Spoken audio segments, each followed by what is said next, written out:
ಕೇಳ್ತಾ ಇದ್ದಾರೆ 101.3 ಆಕಾಶವಾಣಿ ಬೆಂಗಳೂರು FM. ಸ್ಟುಡಿಯೋದಲ್ಲಿ ಸಮಯ ಆಗಿದೆ 4 ಗಂಟೆ.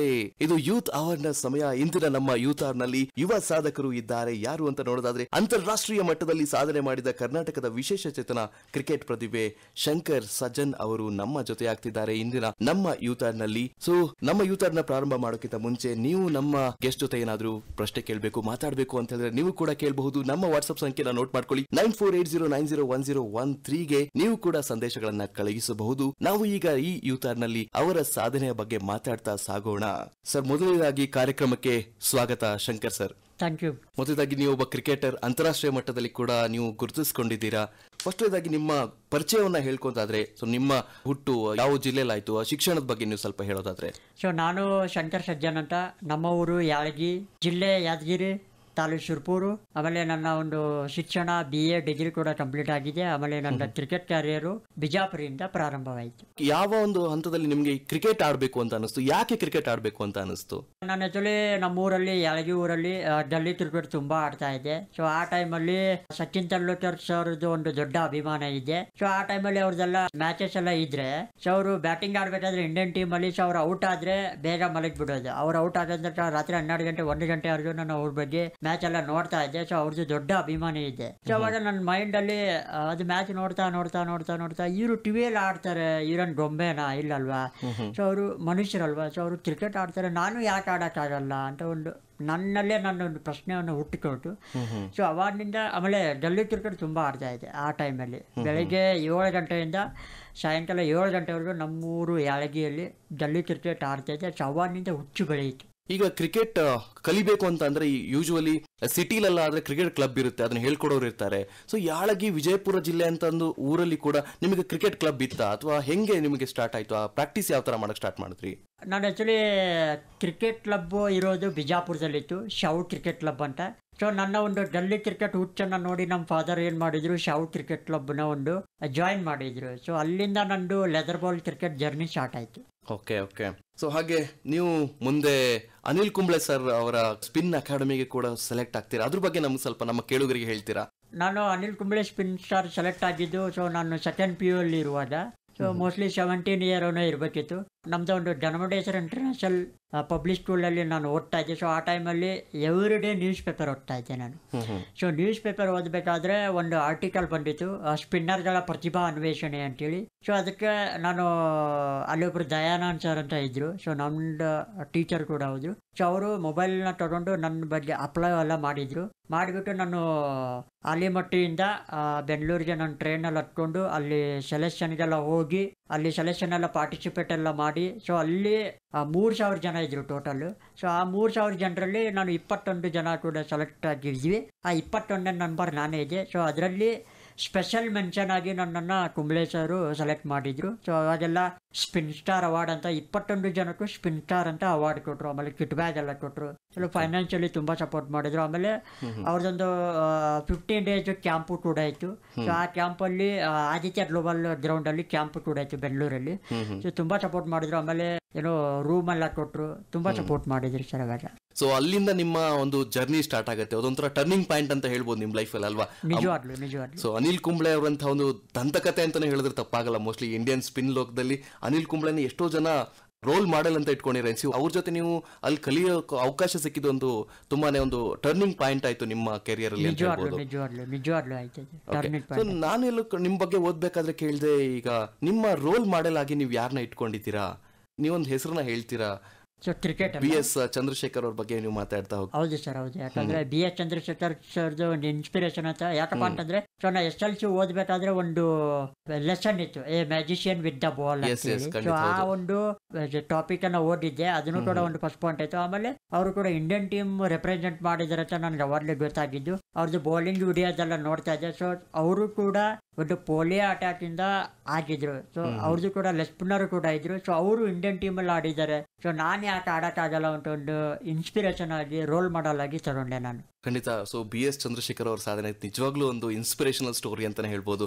ಸೊ ಪೋಲಿಯೋ ಅಟ್ಯಾಕ್ ಆಗಿದ್ರು ಕೂಡ ಭಾರತೀಯ ತಂಡವನ್ನು ಅವರು ಪ್ರತಿನಿಧಿಸ್ತಾರೆ. ಸೊ ನಿಮ್ಗೂ ಕೂಡ ಅದೇ ಒಂದು ಇನ್ಸ್ಪಿರೇಷನ್ ಆಯ್ತು, ರೈಟ್? ಸೊ ಎಷ್ಟೇ ಒಂದು ದೌರ್ಬಲ್ಯ ನಮ್ಗಿದ್ರು ಕೂಡ ನಾವು ಅದನ್ನ ಪಾಸಿಟಿವ್ ಆಗಿ ತಗೊಬೇಕು ಅನ್ನೋದನ್ನ ನಾವು ಇದರಲ್ಲಿ ಕಲಿಬಹುದಲ್ವಾ?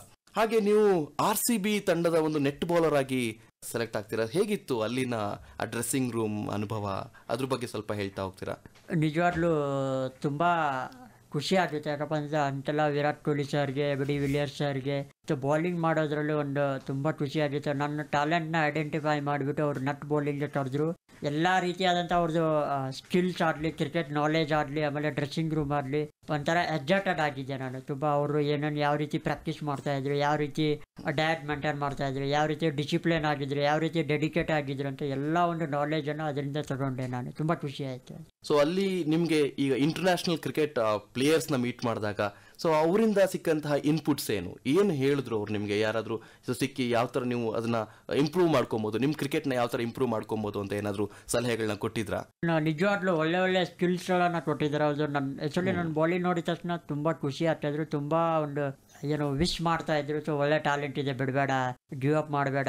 ಸೊ ಆಮೇಲೆ ಒಳ್ಳೆ ಸಪೋರ್ಟ್ ಮಾಡಿದ್ರು. ಅವರು ಯಾವ ರೀತಿ ಪ್ರಾಕ್ಟೀಸ್ ಮಾಡ್ತಾರೆ ಎಲ್ಲನೂ, ಅವರು ಏನು ಐಡಿಯಾಗಳಿದೆ, ಏನು ಸ್ಕಿಲ್ಸ್ಗಳಿದೆ, ಯಾವ ಥರ ಅವರು ಕನ್ವರ್ಟ್ ಮಾಡ್ತಾರೆ, ಸೊ ಅದನ್ನೆಲ್ಲ ನಾನು ತಗೊಂಡೆ ಅವ್ರ ಕಡೆಯಿಂದ.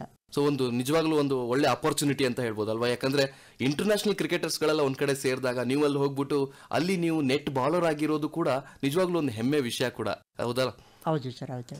ಹಾಗೆ ನೀವು T10 ಲೀಗಿಗೆ ದುಬೈಗೆ ಹೋಗ್ತೀರಾ, ಡೆಲ್ಲಿ ಬುಲ್ಸ್ ತಂಡವನ್ನ ಪ್ರತಿನಿಧಿಸ್ತೀರಾ. ಸೊ ಆ ಕಥೆನ ಸ್ವಲ್ಪ ನಮ್ಮ ಕೇಳುಗರ ಜೊತೆ ಹಂಚ್ಕೊಂತೀರಾ? ನಿಜವಾಗ್ಲೂ ಇದು ಡೆಲ್ಲಿ ಬುಲ್ಸ್ T10ಗೆ ನಾನು ಸೆಲೆಕ್ಟ್ ಆಗಿದ್ದು ಹೇಗಪ್ಪ ಅಂತಂದ್ರೆ, ಚೇತನ್ ಆರಾಧ್ಯ ಅಂತ ಹೇಳಿ ಒಬ್ಬೊಬ್ಬರು ಬ್ರದರ್ ಇದ್ದಾರೆ. ಸೊ ಅವರು ಕೂಡ ಬೆಂಗಳೂರಲ್ಲೇ ಇರೋದು. ಅವರು ಕೂಡ ಸೋಷಿಯಲ್ ಮೀಡಿಯಾನ ಹ್ಯಾಂಡಲ್ ಮಾಡ್ತಾರೆ. ಸೊ ಅವರು ಏನು ಮಾಡಿದ್ರು, ನನ್ನ ಒನ್ ಡೇ ಕಾಲ್ ಮಾಡಿಬಿಟ್ಟು ಈ ಥರ ಸಜ್ಜನ್ ಒಂದು ಟ್ಯಾಲೆಂಟ್ ಅಂಡ್ ಸೆಲೆಕ್ಷನ್ ಇದೆ ಡ್ರೀಮ್ಸ್ ಟು ಪ್ಲೇ ಅಲ್ಲಿ, ಸೊ ಒಂದು ವಿಡಿಯೋ ಅಪ್ಲೋಡ್ ಮಾಡಬೇಕು, ಮಾಡೋಣ ಬೇಡ ಅಂತ. ಸರ್ ಅವರೆಲ್ಲ ಇಂಟರ್ನ್ಯಾಷನಲ್ ಪ್ಲೇಯರ್ ಇರ್ತಾರೆ, ಬೇಡ ನನಗೆ ಆಗಲ್ಲ ಅಂತ ಅನ್ಕೊಂಡಿದ್ದೆ. ಬಟ್ ಅವರು ಮತ್ತೆ ವಾಪಸ್ ಕಾಲ್ ಮಾಡಿ ಹೇಳಿದ್ರು, ಇಲ್ಲ ಅಟ್ಲೀಸ್ಟ್ ವಿಡಿಯೋ ಅಪ್ಲೋಡ್ ಮಾಡೋಣ, ವಿಡಿಯೋ ಅಪ್ಲೋಡ್ ಮಾಡೋಣ, ಅಟ್ಲೀಸ್ಟ್ ಅದ್ರ ನೋಡ್ತಾರೆ, ಸೆಲೆಕ್ಟ್ ಆಗಲಿಲ್ಲ ಅಂದ್ರೂ ಪರವಾಗಿಲ್ಲ ಅಂತೇಳಿ ಅವರು ಮತ್ತೆ ಪುಷ್ ಮಾಡಿದ ತಕ್ಷಣ ಆಯಿತು ಸರ್ ಮಾಡೋಣ ಅಂತೇಳಿ ಅಪ್ಲೋಡ್ ಮಾಡಿದ್ರು. ನೆಕ್ಸ್ಟ್ 3 ಡೇಸಲ್ಲೇ ನನಗೆ ಮೆಸೇಜ್ ಬಂದ್ಬಿಡ್ತು, you got selected to Delhi Bulls team as a talent scout out ಅಂತೇಳಿ. ಅವಾಗ ನನ್ನ ಹತ್ರ ಪಾಸ್ಪೋರ್ಟ್ ಇರಲಿಲ್ಲ. 3 ಡೇಸಲ್ಲೇ ನಾನು ಪಾಸ್ಪೋರ್ಟ್ ಎಲ್ಲ ರೆಡಿ ಮಾಡಿ, ಆ ಪಾಸ್ಪೋರ್ಟ್ ಮಾಡೋಕ್ಕೆ ನನಗೆ ಬಿಜಾಪುರಲ್ಲಿ ಯಾರು ಸೈಯದ್ ಸರ್ ಅಂತ ಅವರು ಕೂಡ ಸಪೋರ್ಟ್ ಮಾಡಿದ್ರು. ಬೇಗ ಪಾಸ್ಪೋರ್ಟ್ ರೆಡಿ ಆಯಿತು. ಆಮೇಲೆ ಮಲ್ಲಿಕಾರ್ಜುನ್ ಸಜ್ಜನ್ ಅಂತೇಳಿ ನಮ್ಮ ಬ್ರದರ್ ಕೂಡ ಇದ್ದಾರೆ. ಅವರು ಕರ್ನಾಟಕ ರಕ್ಷಣಾ ವೇದಿಕೆ ಅಧ್ಯಕ್ಷರಿದ್ದಾರೆ ಶಾಪೂರು. ಸೊ ಅವರು ಕೂಡ ನನ್ನ ಪಾಸ್ಪೋರ್ಟ್ ಮಾಡೋದ್ರಲ್ಲಿ ತುಂಬ ಸಪೋರ್ಟ್ ಮಾಡಿದ್ರು. ಆ 3 ದಿನದಲ್ಲಿ ಪಾಸ್ಪೋರ್ಟ್ ಮಾಡಿಕೊಂಡು ನಾನು ಬೆಂಗಳೂರಿಗೆ ಬಂದು ಅದರ ನಂತರ ಫ್ಲೈಟ್ ಹತ್ತಿದೆ. 15 ದಿವಸ ನಾನು ಡೆಲ್ಲಿ ಬುಲ್ಸ್ ದುಬೈಯಲ್ಲಿ ಇದ್ದೆ. ಇಟ್ಕೊಂಡು ತುಂಬಾ ಖುಷಿ ಆಯ್ತು. ಏನಪ್ಪ, ಒಂದು ಹಳ್ಳಿಯಿಂದ ಬಂದು ದುಬೈ ನೋಡ್ತೀನಿ ಅಂದ್ರೆ ಒಂಥರ ಖುಷಿ ಇರುತ್ತೆ. ಆ ಒಂದು ಖುಷಿ ನನ್ನ ಕಣ್ಣಲ್ಲಿ ನೀರು ಬಂದ್ಬಿಡ್ತು. ಆ ಫ್ಲೈಟ್ ಕೆಳಗಡೆ ಇಳಿದಾಗ ಏನಪ್ಪ, ಲೈಫ್ ಸಾರ್ಥಕ ಆಯಿತು, ನಾನು ಒಂದು ಕಡೆ ಕ್ರಿಕೆಟರ್ ಆಗಬೇಕು ಅಂತ ಅನ್ಕೊಂಡಿದ್ದೆ. ತುಂಬ ಖುಷಿ ಆಯಿತು. ಆಮೇಲೆ ಫಸ್ಟ್ ಟೈಮ್ ನಾನು ಹೋಟೆಲ್ಗೆ ಹೋದ ತಕ್ಷಣ ಎಲ್ಲರೂ ಮೀಟ್ ಮಾಡಿದ್ರು, ವೆಲ್ಕಮ್ ಮಾಡಿದ್ರು. ನೋಡಿದ ತಕ್ಷಣ ನಮ್ಮ ಇಂಡಿಯನ್ ಪ್ಲೇಯರ್ ಜೈರಿಕಾಂತ್ ಸರ್ ಇದ್ರು, ಅದೇ ಟೀಮಲ್ಲಿ ಇದ್ರು, ನಾವು ಡೆಲ್ಲಿ ಬುಲ್ಸ್ ಟೀಮಲ್ಲಿ. ಅವ್ರು ತುಂಬಾ ಖುಷಿ ಆಗ್ಬಿಡ್ತು. ಆಮೇಲೆ ಅಂಜುಲಾ ಮಾಥ್ಯೂಸ್ ಸರ್ ಇದ್ರು, ಆಮೇಲೆ world cup winning captain Ian Morgan sir ಇದ್ರು, ಆದಿಲ್ ರಶೀದ್ ಸರ್ ಇದ್ರು, ಆಮೇಲೆ ಕುಶಲ್ ಪರೇರಾ ಸರ್ ಇದ್ರು. ಎಲ್ಲಾ ಪ್ಲೇಯರ್ಸ್ ಲೆಜೆಂಡ್ಗಳಿದ್ರು. ಸೊ ಅವ್ರ ಜೊತೆ ನೋಡೋದೇ ಒಂದು ಖುಷಿ. ನಮ್ಮ ಟಿವಿಯಲ್ಲಿ ನಾನು ಚಿಕ್ಕನಿರಬೇಕಾದ್ರೆ ನೋಡ್ಬೇಕನ್ನೋ ಒಂದು ಖುಷಿನೇ ಇತ್ತು. ಆದ್ರೆ ಅವ್ರ ಜೊತೆ ಆಡ್ತೀನಿ, ಅವ್ರ ಜೊತೆ ಇರ್ತೀನಿ, ಅವ್ರ ಜೊತೆ ಮಾತಾಡ್ತೀನಿ ಅನ್ನೋದು ನಾನು ಯಾವತ್ತೂ ಲೈಫಲ್ಲಿ ಅನ್ಕೊಂಡಿರ್ಲಿಲ್ಲ. ಆ ಒಂದು ಅನುಭವ ಬಹಳ ಖುಷಿ ಆಯ್ತು. ಇಲ್ಲ, ಲೈಫಲ್ಲಿ ಟ್ಯಾಲೆಂಟ್ ಇದ್ರೆ ಏನೋ ಒಂದು ಮಾಡ್ಬೋದು ಅಂತ ಅವಾಗೇ ನನ್ನ ಪಾಸಿಟಿವ್ ಬಂತು. ಆಮೇಲೆ ಜಹೀರ್ ಖಾನ್ ಸರ್ ಜೊತೆ ಒಳ್ಳೆ ಡ್ರೆಸ್ಸಿಂಗ್ ರೂಮ್ ಶೇರ್ ಮಾಡಿ ತುಂಬಾ ಸಪೋರ್ಟ್ ಮಾಡಿದ್ರು. ಯಾವುದೇ ರೀತಿ ಆಗಲಿ ಆಸ್ ಎ ಇಂಡಿಯನ್ ಪ್ಲೇಯರ್ ಆಗಿ ತುಂಬಾ ಸಪೋರ್ಟ್ ಮಾಡಿದ್ರು ಅವರೆಲ್ಲ. ಅದೊಂಥರ ಡ್ರೀಮ್ ಕಮ್ ಟ್ರೂ ಅಂತ ಹೇಳ್ಬೋದು ನಿಮ್ಗೆ ಅಲ್ವಾ? ವಿಜಯಪುರದಂತ ಒಂದು ಚಿಕ್ಕ ಹಳ್ಳಿ, ಅಲ್ಲಿ ಒಂದು ಜಿಲ್ಲೆಯಿಂದ ಅಲ್ಲಿಂದ ನೀವು ಹೋಗಿ ದುಬೈ ಅಂತ ಒಂದು ಇಂಟರ್ನ್ಯಾಷನಲ್ ಸ್ಟೇಡಿಯಂ ಅಲ್ಲಿ ಇಂಟರ್ನ್ಯಾಷನಲ್ ಪ್ಲೇಯರ್ಸ್ ಗಳ ಜೊತೆ ಆಡ್ತೀರಾ ಅಂತ ಹೇಳಿದ್ರೆ ಅದೊಂದು ಕಡಿಮೆ ಸಾಧನೆ ಅಲ್ಲ, ಒಂದು ದೊಡ್ಡ ಸಾಧನೆ ಅಂತಾನೆ ಹೇಳ್ಬೋದಲ್ವಾ? ನಿಜವಾಗ್ಲು. ಹಾಗೆ ನೀವು ಅಫ್ಘಾನಿಸ್ತಾನ್ ಟೀಮ್ಗೆ ಕೂಡ ಬೌಲಿಂಗ್ ಮಾಡಿದ್ರಿ ಅಂತ ನಾನು ನೋಡಿದೆ, ಕೇಳಿದೆ. ಸೊ ಅದ್ರ ಬಗ್ಗೆ ಸ್ವಲ್ಪ ಹೇಳೋದಾದ್ರೆ. ಇಂಡಿಯಾ ಮತ್ತು ಅಫ್ಘಾನಿಸ್ತಾನದ್ದು ಚಿನ್ನಸ್ವಾಮಿ ಸ್ಟೇಡಿಯಂನಲ್ಲಿ ಮೊದಲನೇ ಟೆಸ್ಟ್ ಆಡ್ತಾ ಇದ್ರು ಅಫ್ಘಾನಿಸ್ತಾನ್ ಟೀಮ್ದವರು. ಸೊ ಅವಾಗ ನಾನು NCA ಬೌಲಿಂಗ್ ಮಾಡ್ತಾ ಇದ್ದೆ. ಸೊ ಬೌಲಿಂಗ್ ಮಾಡಬೇಕಾದ್ರೆ ರಶೀದ್ ಖಾನ್ ಸರ್ ಬೌಲಿಂಗ್ ಮಾಡ್ತಾ ಇದ್ದೆ, ಅವರು ಕೂಡ ಬೌಲಿಂಗ್ ಮಾಡ್ತಾ ಇದ್ರು. ಅವ್ರ ಜೊತೆ ಒಂದು ಒಳ್ಳೆ ಟ್ಯಾಲೆಂಟ್ನ ತಗೊಂಡೆ. ಅವರು ಕೂಡ ವರ್ಲ್ಡ್ ನಂಬರ್ 1 ಲೆಗ್ ಸ್ಪಿನ್ನರ್ ಕೂಡ ಹೌದು. ಸೊ ಅವ್ರ ಜೊತೆ ಬೌಲಿಂಗ್ ಮಾಡಿದಾಗಲಿ. ಆಮೇಲೆ ಮೊಹಮ್ಮದ್ ನಬಿ ಅವರು ಕೂಡ ಡೆಲ್ಲಿ ಬುಲ್ಸ್ ಟೀಮ್ದಲ್ಲಿ ಇದ್ದು, ಅವರು ಕೂಡ ಅವ್ರ ಕಡೆಯಿಂದನೂ ಕೂಡ ಒಳ್ಳೆ ರೀತಿಯಾದಂಥ ಒಂದು ಎಕ್ಸ್ಪೀರಿಯನ್ಸ್ ಅನ್ನ ತಗೊಂಡೆ. ನನ್ನ ಟ್ಯಾಲೆಂಟ್ನ ಒಳ್ಳೆ ಸಪೋರ್ಟ್ ಮಾಡಿದ್ರು ಅವರು. ತುಂಬ ಖುಷಿ ಆದ್ರು. ಅವ್ರ ಕಡೆಯಿಂದ ಒಳ್ಳೆ ಸ್ಕಿಲ್ಸ್ ಅನ್ನ ತಗೊಂಡೆ. ಸೊ ಇವಾಗಿನ ಪ್ರೆಸೆಂಟ್ ಕ್ರಿಕೆಟ್ ನ ನೋಡೋದಾದ್ರೆ ನಿಮ್ಗೆ ಯಾವ ಸ್ಪಿನ್ನರ್ ತುಂಬಾ ಇಷ್ಟ ಆಗ್ತಾರೆ? ಪ್ರೆಸೆಂಟ್ ಕ್ರಿಕೆಟ್ ಅಲ್ಲಿ ನೋಡೋದಾದ್ರೆ ನನ್ನ ಪ್ರಕಾರ ಯಜುವೇಂದ್ರ ಚಹಲ್. ಯಜುವೇಂದ್ರ ಚಹಲ್, ಯಾಕಂದ್ರೆ ಅವರು ಲೆಗ್ ಸ್ಪಿನ್ ಮಾಡ್ತಾರೆ, ನೀವು ಕೂಡ ಲೆಗ್ ಸ್ಪಿನ್ ಮಾಡ್ತೀರಾ. ಯಜುವೇಂದ್ರ ಚಹಲ್ ಮತ್ತೆ ರಶೀದ್ ಖಾನ್ ಕೂಡ ಒಳ್ಳೆ ನಂಬರ್ ವರ್ಲ್ಡ್ ಅಲ್ಲಿ ಬೆಸ್ಟ್ ಲೆಗ್ ಸ್ಪಿನ್ನರ್ ಕೂಡ ರಶೀದ್ ಖಾನ್. ಸೊ ನೀವು ರಶೀದ್ ಖಾನ್ ಅವ್ರನ್ನ ಮೀಟ್ ಮಾಡಿದ್ರಾ? ಮಾಡಿದ್ದೀವಿ ಸರ್, ಮಾಡಿದ್ವಿ. ಚಿನ್ನಸ್ವಾಮಿ ಸ್ಟೇಡಿಯಂ ಅಲ್ಲಿ ಮಾಡಿದ್ವಿ. ಓಕೆ, ಸೊ ಅವರಿಂದ ಏನಾದ್ರು ಇನ್ಪುಟ್ ನ ನೀವು ತಗೊಂಡಿದ್ದು, ಯಾವ ತರ ಇತ್ತು ಆ ಎಕ್ಸ್ಪೀರಿಯನ್ಸ್, ಅದನ್ನ ಹಂಚ್ಕೊಳೋದಾದ್ರೆ? ಸೊ ಆಕ್ಚುಲಿ ನಾನು ಆ ಟೈಮಲ್ಲಿ ಏನ್ ಮಾಡ್ತಾ ಇದ್ದೆ, ವಾಕ್ ಮಾಡ್ಕೊಂಡು ರನ್ ಅಪ್ ಮಾಡ್ತಾ ಇದ್ದೆ. ಸೊ ಅವ್ರು ಏನ್ ಹೇಳಿದ್ರು, ಓಡ್ಕೊಂಡು ಬೌಲಿಂಗ್ ಮಾಡ್ಕೊಂಡು ball with run up, fast run up, then only ball will go quick ಅಂತ ಹೇಳಿದ್ರು. ಸೊ ಅದೊಂದು ತುಂಬಾ ಖುಷಿ ಆಯ್ತು. ಅವರು ತುಂಬಾ ಅಪ್ರಿಶಿಯೇಟ್ ಮಾಡಿದ್ರು ನನ್ನ ಬೌಲಿಂಗ್ ನೋಡಿ. ಓಕೆ ಶಂಕರ್ ಅವರೇ, ಒಂದು ಚಿಕ್ಕ ಬ್ರೇಕ್ ನ ತಗೊಳ್ಳೋಣ. ನಿಮ್ಗೋಸ್ಕರ ನಿಮ್ಮ ಇಷ್ಟದ ಒಂದು ಹಾಡನ್ನ ಈಗ ನಿಮಗೆ ಬರ್ತಾ ಇದೆ, ಏನಾಗಲಿ ಮುಂದೆ ಸಾಗುನಿ. ಮುಸ್ಸಂಜೆ ಮಾತು ಚಿತ್ರದಿಂದ ಒಂದು ಇನ್ಸ್ಪಿರೇಷನಲ್ ಸಾಂಗ್ ನ ಕೇಳಿದ್ವಿ. ಹಾಗೆ ನಾವಿದೀವಿ ಇಂದಿನ ಯೂತ್ ಆರ್ ನಲ್ಲಿ ಒಬ್ಬ ಇನ್ಸ್ಪಿರೇಷನಲ್ ಪರ್ಸನ್ ಜೊತೆಗೆ. ನಾವು ಮಾತಾಡ್ತಾ ಮುಂದೆ ಸಾಗೋದಾದ್ರೆ, ಸೊ ವಿಶೇಷ ಚೇತನ ಕ್ರಿಕೆಟ್ ಅಂತ ಹೇಳೋದು ಬಂದ್ರೆ ತುಂಬಾನೇ ಕಷ್ಟ ಇರುತ್ತೆ. ಒಬ್ಬ ವಿಶೇಷ ಚೇತನ ಕ್ರಿಕೆಟ್ ನಲ್ಲಿ ಸಾಧನೆ ಮಾಡೋದು ಅಂತ ಹೇಳಿದ್ರೆ ಅದೊಂದು ತುಂಬಾನೇ ದೊಡ್ಡ ಸಾಧನೆ ಅಂತಾನೆ ಹೇಳ್ಬೇಕಾಗತ್ತೆ. ಹಾಗೆ ನಾವು ಈಗ ಮಾತುಕತೆಯನ್ನ ಮುಂದುವರಿಸೋದಾದ್ರೆ, ಶಂಕರ್ ಸರ್, ಈ ಸಪೋರ್ಟ್ ಹೇಗಿತ್ತು? ಯಾಕಂತ ಹೇಳಿದ್ರೆ ಈಗ ನೀವು ಕ್ರಿಕೆಟ್ ಆಡ್ತೀನಿ ಅಂತ ಬಂದಾಗ ನಿಮಗೆ ಆ ಕ್ರಿಕೆಟ್ ಅಂದ್ರೆ ಇಷ್ಟ ಇತ್ತು, ಬಟ್ ನಿಮ್ಮ ಫ್ಯಾಮಿಲಿಲಿ ಸಪೋರ್ಟ್ ಯಾವ ತರ ಇತ್ತು? ಮೊದಲನೇದಾಗಿ ಫ್ಯಾಮಿಲಿ ಸಪೋರ್ಟ್ ತುಂಬಾನೇ ಇಂಪಾರ್ಟೆಂಟ್ ಆಗುತ್ತೆ. ಯಾವುದೇ ಸಾಧನೆ ಮಾಡಬೇಕು ಅಂದ್ರೂ ಫ್ಯಾಮಿಲಿಯಿಂದ ತುಂಬಾ ಸಪೋರ್ಟ್ ಬೇಕಾಗುತ್ತೆ. ನಿಮ್ಮ ಫ್ಯಾಮಿಲಿಲಿ ನಿಮ್ಗೆ ನೀವು ಕ್ರಿಕೆಟ್ ಆಡ್ತೀನಿ ಅಂತ ಅಂದಾಗ ಯಾವ ರೀತಿ ಸಪೋರ್ಟ್ ಸಿಕ್ತು ನಿಮ್ಗೆ ಸ್ಟಾರ್ಟಿಂಗ್ ಅಲ್ಲಿ? ನನ್ನ ಫ್ಯಾಮಿಲಿ ಸಪೋರ್ಟ್ ಅಂದ್ರೆ ಫಸ್ಟ್ ಫಾದರ್ ಸಪೋರ್ಟ್ ಮಾಡಿದ್ರು, ಗುತ್ತಪ್ಪ ಸಜ್ಜನ್ ಅಂತ ಹೇಳಿ. ಸೊ ಅವರು ಕ್ರಿಕೆಟ್ ಕ್ಲಬ್ಗೆ ಜಾಯಿನ್ ಮಾಡಿದ್ರು. ಆಮೇಲೆ ನನ್ನ ಬ್ಯಾಕ್ ಬೋನ್ ಆಗಿ ನನ್ನ ಒಂದು ಜೀವನದ ಬೆನ್ನೆಲುಬು ಯಾರಪ್ಪ ಅಂತಂದ್ರೆ SM ಸಜ್ಜನ್ ಸರ್ ಅಂತೇಳಿ, Shri Dharmateshwar international public school chairman sir ಕೂಡ ಇದ್ದಾರೆ. ಆಮೇಲೆ ಅನಿತಾ ಸಜ್ಜನ್ ಅಂತೇಳಿ ನಮ್ಮ ಅಕ್ಕ ಕೂಡ ಇದ್ದಾರೆ. ಸೊ ಅವರು ಕೂಡ ಒಂದು ಸಪೋರ್ಟ್ ಮಾಡ್ತಾ ಇದ್ದಾರೆ. ಆಮೇಲೆ ನಮ್ಮ ಬ್ರದರ್ ರಮೇಶ್ ಸಜ್ಜನ್ ಕೂಡ ಒಂದು ಒಳ್ಳೆ ಫೈನಾನ್ಷಿಯಲಿ ಸಪೋರ್ಟ್ ಮಾಡ್ತಾ ಇದ್ದಾರೆ. ನಮ್ಮ ಸಿಸ್ಟರ್ ಕೂಡ ಸುಷ್ಮಿತಾ ಸಜ್ಜನ್ ಅಂತೇಳಿ, ಆಮೇಲೆ ಬಸವರ ಸಜ್ಜನ್ ಅಂತೇಳಿ, ಅವರು ಕೂಡ ಒಂದು ಒಳ್ಳೆ ಸಪೋರ್ಟ್ ಮಾಡ್ತಾ ಇದ್ದಾರೆ. ಸೊ ಇಷ್ಟೆಲ್ಲ ಸಪೋರ್ಟ್ ಸಿಕ್ಕಿದ್ರಿಂದ ನೀವು ಇವಾಗ ಶಂಕರ್ ಸಜ್ಜನ್ ಒಬ್ಬ ತಾರೆಯಾಗಿ, ಒಬ್ಬ ಸ್ಟಾರ್ ಆಗಿ ಕ್ರಿಕೆಟ್ ಲೋಕದಲ್ಲಿ ಇವಾಗ ಕಾಣಿಸ್ಕೊಂತಾ ಇದ್ದಾರೆ ಅಂತ ಹೇಳ್ಬೋದು, ಹೌದಾ? ಹಾಗೆ ಈಗ ಹ್ಯಾಂಡಿಕ್ಯಾಪ್ ಕ್ರಿಕೆಟ್ ಅಂತಾನೆ ಒಂದು ಸಪರೇಟ್ ಸೆಕ್ಷನ್ ಇದೆ ನಮ್ಮ ಇಂಡಿಯನ್ ಕ್ರಿಕೆಟ್ ಅಲ್ಲಿ. ಸೊ ಯಾಕೆ ನಮ್ಮ ಈಗ ನಾರ್ಮಲ್ ಕ್ರಿಕೆಟ್ ಟೀಮ್ ಸಿಕ್ಕುವಂತಹ ಏನು ಪಬ್ಲಿಸಿಟಿ ಆಗಿರ್ಬೋದು, ನೇಮ್ ಆಗಿರ್ಬೋದು, ಫೇಮ್ ಆಗಿರ್ಬೋದು, ಎಲ್ಲ ಒಂದ್ ಕಡೆ ಹ್ಯಾಂಡಿಕ್ಯಾಪ್ ಕ್ರಿಕೆಟ್ಗೆ ಅಷ್ಟೊಂದು ಪಬ್ಲಿಸಿಟಿ ಸಿಗ್ತಾ ಇಲ್ಲ ಅಂತ ಅನ್ಸುತ್ತೆ ಅಲ್ವಾ? ನಿಜವಾಗ್ಲೂ ಯಾಕಪ್ಪ ಅಂತಂದ್ರೆ ನಾನು ಒಬ್ಬ ಹ್ಯಾಂಡಿಕ್ಯಾಪ್ ಕ್ರಿಕೆಟ್ ಪ್ಲೇಯರ್ ಆಗಿ ಯಾವುದೇ ರೀತಿಯಾದಂಥ ಒಂದು ಸೋಷಿಯಲ್ ಮೀಡಿಯಾ ಆಗಲಿ, ಆಮೇಲೆ ಗೌರ್ಮೆಂಟ್ ಸಪೋರ್ಟ್ ಆಗಲಿ, ಯಾವುದೇ ರೀತಿಯಾದಂಥ ಸಪೋರ್ಟ್ ಇಲ್ಲ. ದಯವಿಟ್ಟು ನಿಜವಾಗ್ಲೂ ಒಳ್ಳೆ ಒಳ್ಳೆ ಟ್ಯಾಲೆಂಟ್ಗಳಿದೆ. ನಾನು ಒಬ್ಬನೇ ಅಲ್ಲ, ಎಲ್ಲ ರೀತಿಯ ಇಂಡಿಯಾದಲ್ಲಿ ತುಂಬ ಪ್ಲೇಯರ್ಸ್ ಇದ್ದಾರೆ ಹ್ಯಾಂಡಿಕ್ಯಾಪ್ ಪ್ಲೇಯರ್ಸ್. ಸೊ ನಮ್ಮನ್ನೆಲ್ಲ ಐಡೆಂಟಿಫೈ, ದಯವಿಟ್ಟು ಇದೊಂದು ಗೌರ್ಮೆಂಟ್ ನಮ್ಮನ್ನು ಸಪೋರ್ಟ್ ಮಾಡಬೇಕು. ನಮ್ಮ ಕಡೆನೂ ಕ್ರಿಕೆಟ್ ಆಡೋರು ಇದ್ದಾರೆ. ಸೊ ಅದನ್ನು ಸ್ವಲ್ಪ ಐಡೆಂಟಿಫೈ ಮಾಡಿ ಸಪೋರ್ಟ್ ಮಾಡ್ಬೇಕಂತೇಳಿ ಒಂದು ಗೌರ್ಮೆಂಟ್ಗೆ ವಿನಂತಿ ಮಾಡ್ಕೊಳ್ತೀನಿ. ನಿಜವಾಗ್ಲೂ ಖಂಡಿತ ಇದೊಂದು ದೌರ್ಬಲ್ಯ ಅಲ್ಲ, ಇದೊಂದು ಶಕ್ತಿ. ನೀವು ಶಕ್ತಿಯಾಗಿ ಅದನ್ನು ಯೂಸ್ ಮಾಡ್ಕೊಂಡಿದ್ದೀರಲ್ವಾ, ಅದರಿಂದ ನೀವು ಇವಾಗ ಇಷ್ಟೊಂದು ಮುಂದೆ ಬರ್ತಾ ಇದ್ದೀರಾ ಅಂತ ಹೇಳ್ಬೋದು. ಹಾಗೆ ನೀವು ಹ್ಯಾಂಡಿಕ್ಯಾಪ್ಡ್ ಕ್ರಿಕೆಟ್ ಟೀಮ್ಗೆ ಏನಾದ್ರು ಟ್ರೈ ಮಾಡಿದ್ರಾ ಅಥವಾ ಅದಕ್ಕೆ ಏನಾದ್ರು ನಿಮ್ಗೆ ಆಯ್ಕೆ ಆಗಿತ್ತಾ? ಲಾಸ್ಟ್ ಇಯರ್ ಸರ್ 2024 ಅಲ್ಲಿ ಸೌತ್ ಆಫ್ರಿಕಾ ಟೂರ್ಗೆ ಸೆಲೆಕ್ಟ್ ಆಗಿದೆ ಇಂಡಿಯನ್ ಟೀಮ್ ಇಂದ. 20 ಜನರ ಲಿಸ್ಟ್ ಮಾಡಿದ್ರು. ಸೊ ಅದು ಕೂಡ ಸೆಲೆಕ್ಟ್ ಆಗಿದೆ. ಬಟ್ ಸಮ್ ಇಶ್ಯೂ ಇರೋದ್ರಿಂದ ಆ ಟೂರ್ನಮೆಂಟ್ ಕ್ಯಾನ್ಸಲ್ ಆಯ್ತು. ಓಕೆ, ಮತ್ತೆ ಮುಂದೆ ಏನಾದ್ರು ಪ್ರಯತ್ನಗಳನ್ನ ಮಾಡ್ತಾ ಇದ್ದೀರಾ ಈಗ ಇಂಡಿಯನ್ ಟೀಮ್ಗೆ ಸೆಲೆಕ್ಟ್ ಆಗೋದ್ ಕಡೆಗೆ? ನಿಜವಾಗ್ಲೂ ಅದು ಪ್ರಯತ್ನ ಮಾಡ್ತಾ ಇದೀವಿ ಸರ್. ಈಗ ಯಾವುದೇ ರೀತಿಯಾದ ಟೂರ್ನಮೆಂಟ್ ಬರ್ತಾ ಇದೆ. ಸೊ ಅದಕ್ಕೆ ಪ್ರಿಪೇರ್ ಆಗ್ತಾ ಇದೀವಿ ಸರ್ ಇವಾಗ. ಸೊ ನಿಮ್ಗೆ ನಾರ್ಮಲ್ ಟೀಮಲ್ಲಿ ಆಡ್ಬೇಕು ಅಥವಾ ಈಗ ಭಾರತ ತಂಡ ಏನಿದೆ, ಕ್ರಿಕೆಟ್ ತಂಡ ಏನಿದೆ, ಅದರಲ್ಲಿ ಆಡ್ಬೇಕಂತ ಆಸೆ ಇದೆಯಾ? ಅಥವಾ ಹ್ಯಾಂಡಿಕ್ಯಾಪ್ ಟೀಮ್ ಏನಿದೆ ಅದರಲ್ಲಿ ಆಡ್ಬೇಕಂತ ಆಸೆ ಇದೆಯಾ? ಯಾವ್ದ್ರಲ್ಲಿ ಆಡ್ಬೇಕು ಅನ್ನೋ ಆಸೆ ನಿಮ್ಮಲ್ಲಿ ಇದೆ? ಎರಡರಲ್ಲೂ ಕೂಡ ಆಡೋದು ಒನ್ ಡೇ ಕ್ರಿಕೆಟ್. ಸೊ ಯಾವ್ದ್ರಲ್ಲಿ ಅವಕಾಶ ಸಿಗುತ್ತೆ ಅದರಲ್ಲಿ ಆಡ್ತೀನಿ ಸರ್. ಖಂಡಿತ. ಸೊ ನಿಮ್ಗೊಂದು ಅವಕಾಶ ಸಿಗಲಿ ಬೇಗ ಅನ್ನೋದು ನಮ್ಮ ಆಸೆ ಕೂಡ. ಹಾಗೆ ಶಂಕರ್ ಸರ್, ಇವಾಗ ಕ್ರಿಕೆಟ್ ಅಂತ ಬಂದಾಗ ಇದೊಂಥರ ಫ್ಯಾನ್ಸಿ ಗೇಮ್ ಆಗ್ಬಿಟ್ಟಿದೆ. ಇವಾಗ ಎಲ್ಲರೂ ಕೂಡ ನಾನು ಒಬ್ಬ ಕ್ರಿಕೆಟರ್ ಆಗಬೇಕು, ಯಾಕಂದ್ರೆ ಅದಕ್ಕೆ ಸಿಗ್ತಿರುವಂತಹ ಎಕ್ಸ್ಪೋಜರ್ ಇರ್ಬೋದು, ಅಥವಾ ಅದರಲ್ಲಿ ಸಿಗ್ತಿರುವಂತಹ ನೇಮ್ ಆಗಿರ್ಬೋದು, ಫೇಮ್ ಆಗಿರ್ಬೋದು, ಅದರಿಂದ ತುಂಬಾ ಜನ ನಾನೊಬ್ಬ ಕ್ರಿಕೆಟರ್ ಆಗಬೇಕು ಅನ್ನೋದನ್ನ ಮುಂದೆ ಬರ್ತಿದ್ದಾರೆ. ಬಟ್ ಎಲ್ಲೋ ಒಂದ್ ಕಡೆ ಅದು ಒಳ್ಳೇದು ಅನ್ಸುತ್ತಾ ಅಥವಾ ಕೆಟ್ಟದ್ದು ಅನ್ಸುತ್ತೆ? ಯಾಕೆ ಎಲ್ಲರೂ ಕೂಡ ಅದೇ ಫೀಲ್ಡಿಗೆ ಬರ್ತಿರೋದ್ರಿಂದ ಅಲ್ಲಿ ಅಪರ್ಚುನಿಟೀಸ್ಗಳು ಸಿಗ್ತಾ ಇದೆಯಾ? ಅಷ್ಟಾಗಿ ಅಪರ್ಚುನಿಟೀಸ್ಗಳು ಕ್ರಿಯೇಟ್ ಆಗ್ತಾ ಇದೆಯಾ? ನಿಜವಾಗ್ಲೂ ಟ್ಯಾಲೆಂಟ್ ಇರೋರಿಗೆ ಅವಕಾಶ ಸಿಕ್ಕೇ ಸಿಗುತ್ತೆ. ಸೊ ಯಾಕಪ್ಪ ಅಂತಂದ್ರೆ ಇವಾಗ ಸೋಷಿಯಲ್ ಮೀಡಿಯಾ ತುಂಬಾ ಸ್ಟ್ರಾಂಗ್ ಇದೆ. ಸೊ ಮೊದಲು ಯಾವುದೇ ರೀತಿಯಾದಂತ ಸೋಷಿಯಲ್ ಮೀಡಿಯಾ ಇರಲಿಲ್ಲ. ಸೊ ಇವಾಗ ಫಾರ್ ಎಕ್ಸಾಂಪಲ್ ನಂದೇ 6 ಬಾಲ್ ವಿಡಿಯೋ ಒಂದು ದುಬೈ ಲೆವೆಲ್ಗೆ ತಗೊಂಡೋಗಿದೆ. ಸೊ ಟ್ಯಾಲೆಂಟ್ ಇರೋರು ದಯವಿಟ್ಟು ಮನೇಲಿ ಕುತ್ಕೋಬೇಡಿ. ನಿಜವಾಗ್ಲೂ ಹಾರ್ಡ್ ವರ್ಕ್ ಮಾಡಿದ್ರೆ, ಟ್ಯಾಲೆಂಟ್ ಇದ್ರೆ ಅವಕಾಶ ಸಿಕ್ಕೇ ಸಿಗುತ್ತೆ. ಹಿಂಜರಿಬೇಡಿ. ಯಾಕಪ್ಪ ಅಂತಂದ್ರೆ ಕಂಫರ್ಟ್ ಝೋನ್ ಇಂದ ಕ್ರಿಕೆಟ್ ಅಂದ್ರೆ ಒಂಥರ great leveller, it's not A humble. So great leveller ಇದ್ದಾಗ ನಾವು ಗಿವ್ ಅಪ್ ಮಾಡಬಾರ್ದು, ಕಂಫರ್ಟ್ ಝೋನ್ ಇಂದ ಹೊರಗಡೆ ಬರಬೇಕಾಗುತ್ತೆ, ಭಯ ಪಡಬಾರ್ದು. ಇದೊಂಥರ ದೊಡ್ಡ ಸಮುದ್ರ ಇದ್ದಂಗೆ, ಅದು ನೀವು ಈಜಾಡಬೇಕು, ಸಿಗೋ ತನಕ ಪರದಾಡಬೇಕು. ಆಮೇಲೆ ಇದು ಲಾಂಗ್ ಟರ್ಮ್ ಪ್ರೊಸೀಜರ್ ಅಂತ ನನ್ಗೆ ಅನ್ಸುತ್ತೆ. ಶಾರ್ಟ್ ಕಟ್ ಏನೂ ಇಲ್ಲ ಇದರಲ್ಲಿ. ಹಾರ್ಡ್ ವರ್ಕ್ ಮಾಡಬೇಕು, ಸೆಲೆಕ್ಟ್ ಆಗಬೇಕು, ಮುಂದೆ ಹೋಗ್ಬೇಕು, ಮತ್ತೆ ಎಲ್ಲ ಫೇಲ್ ಆದ್ರೆ ಕಮ್ಬ್ಯಾಕ್ ಆಗಬೇಕು, ಮತ್ತೆ ಪ್ರಾಕ್ಟೀಸ್ ಮಾಡಬೇಕು, ಮತ್ತೆ ಮುಂದೆ ಹೋಗ್ಬೇಕು. There is no short cut route for cricket.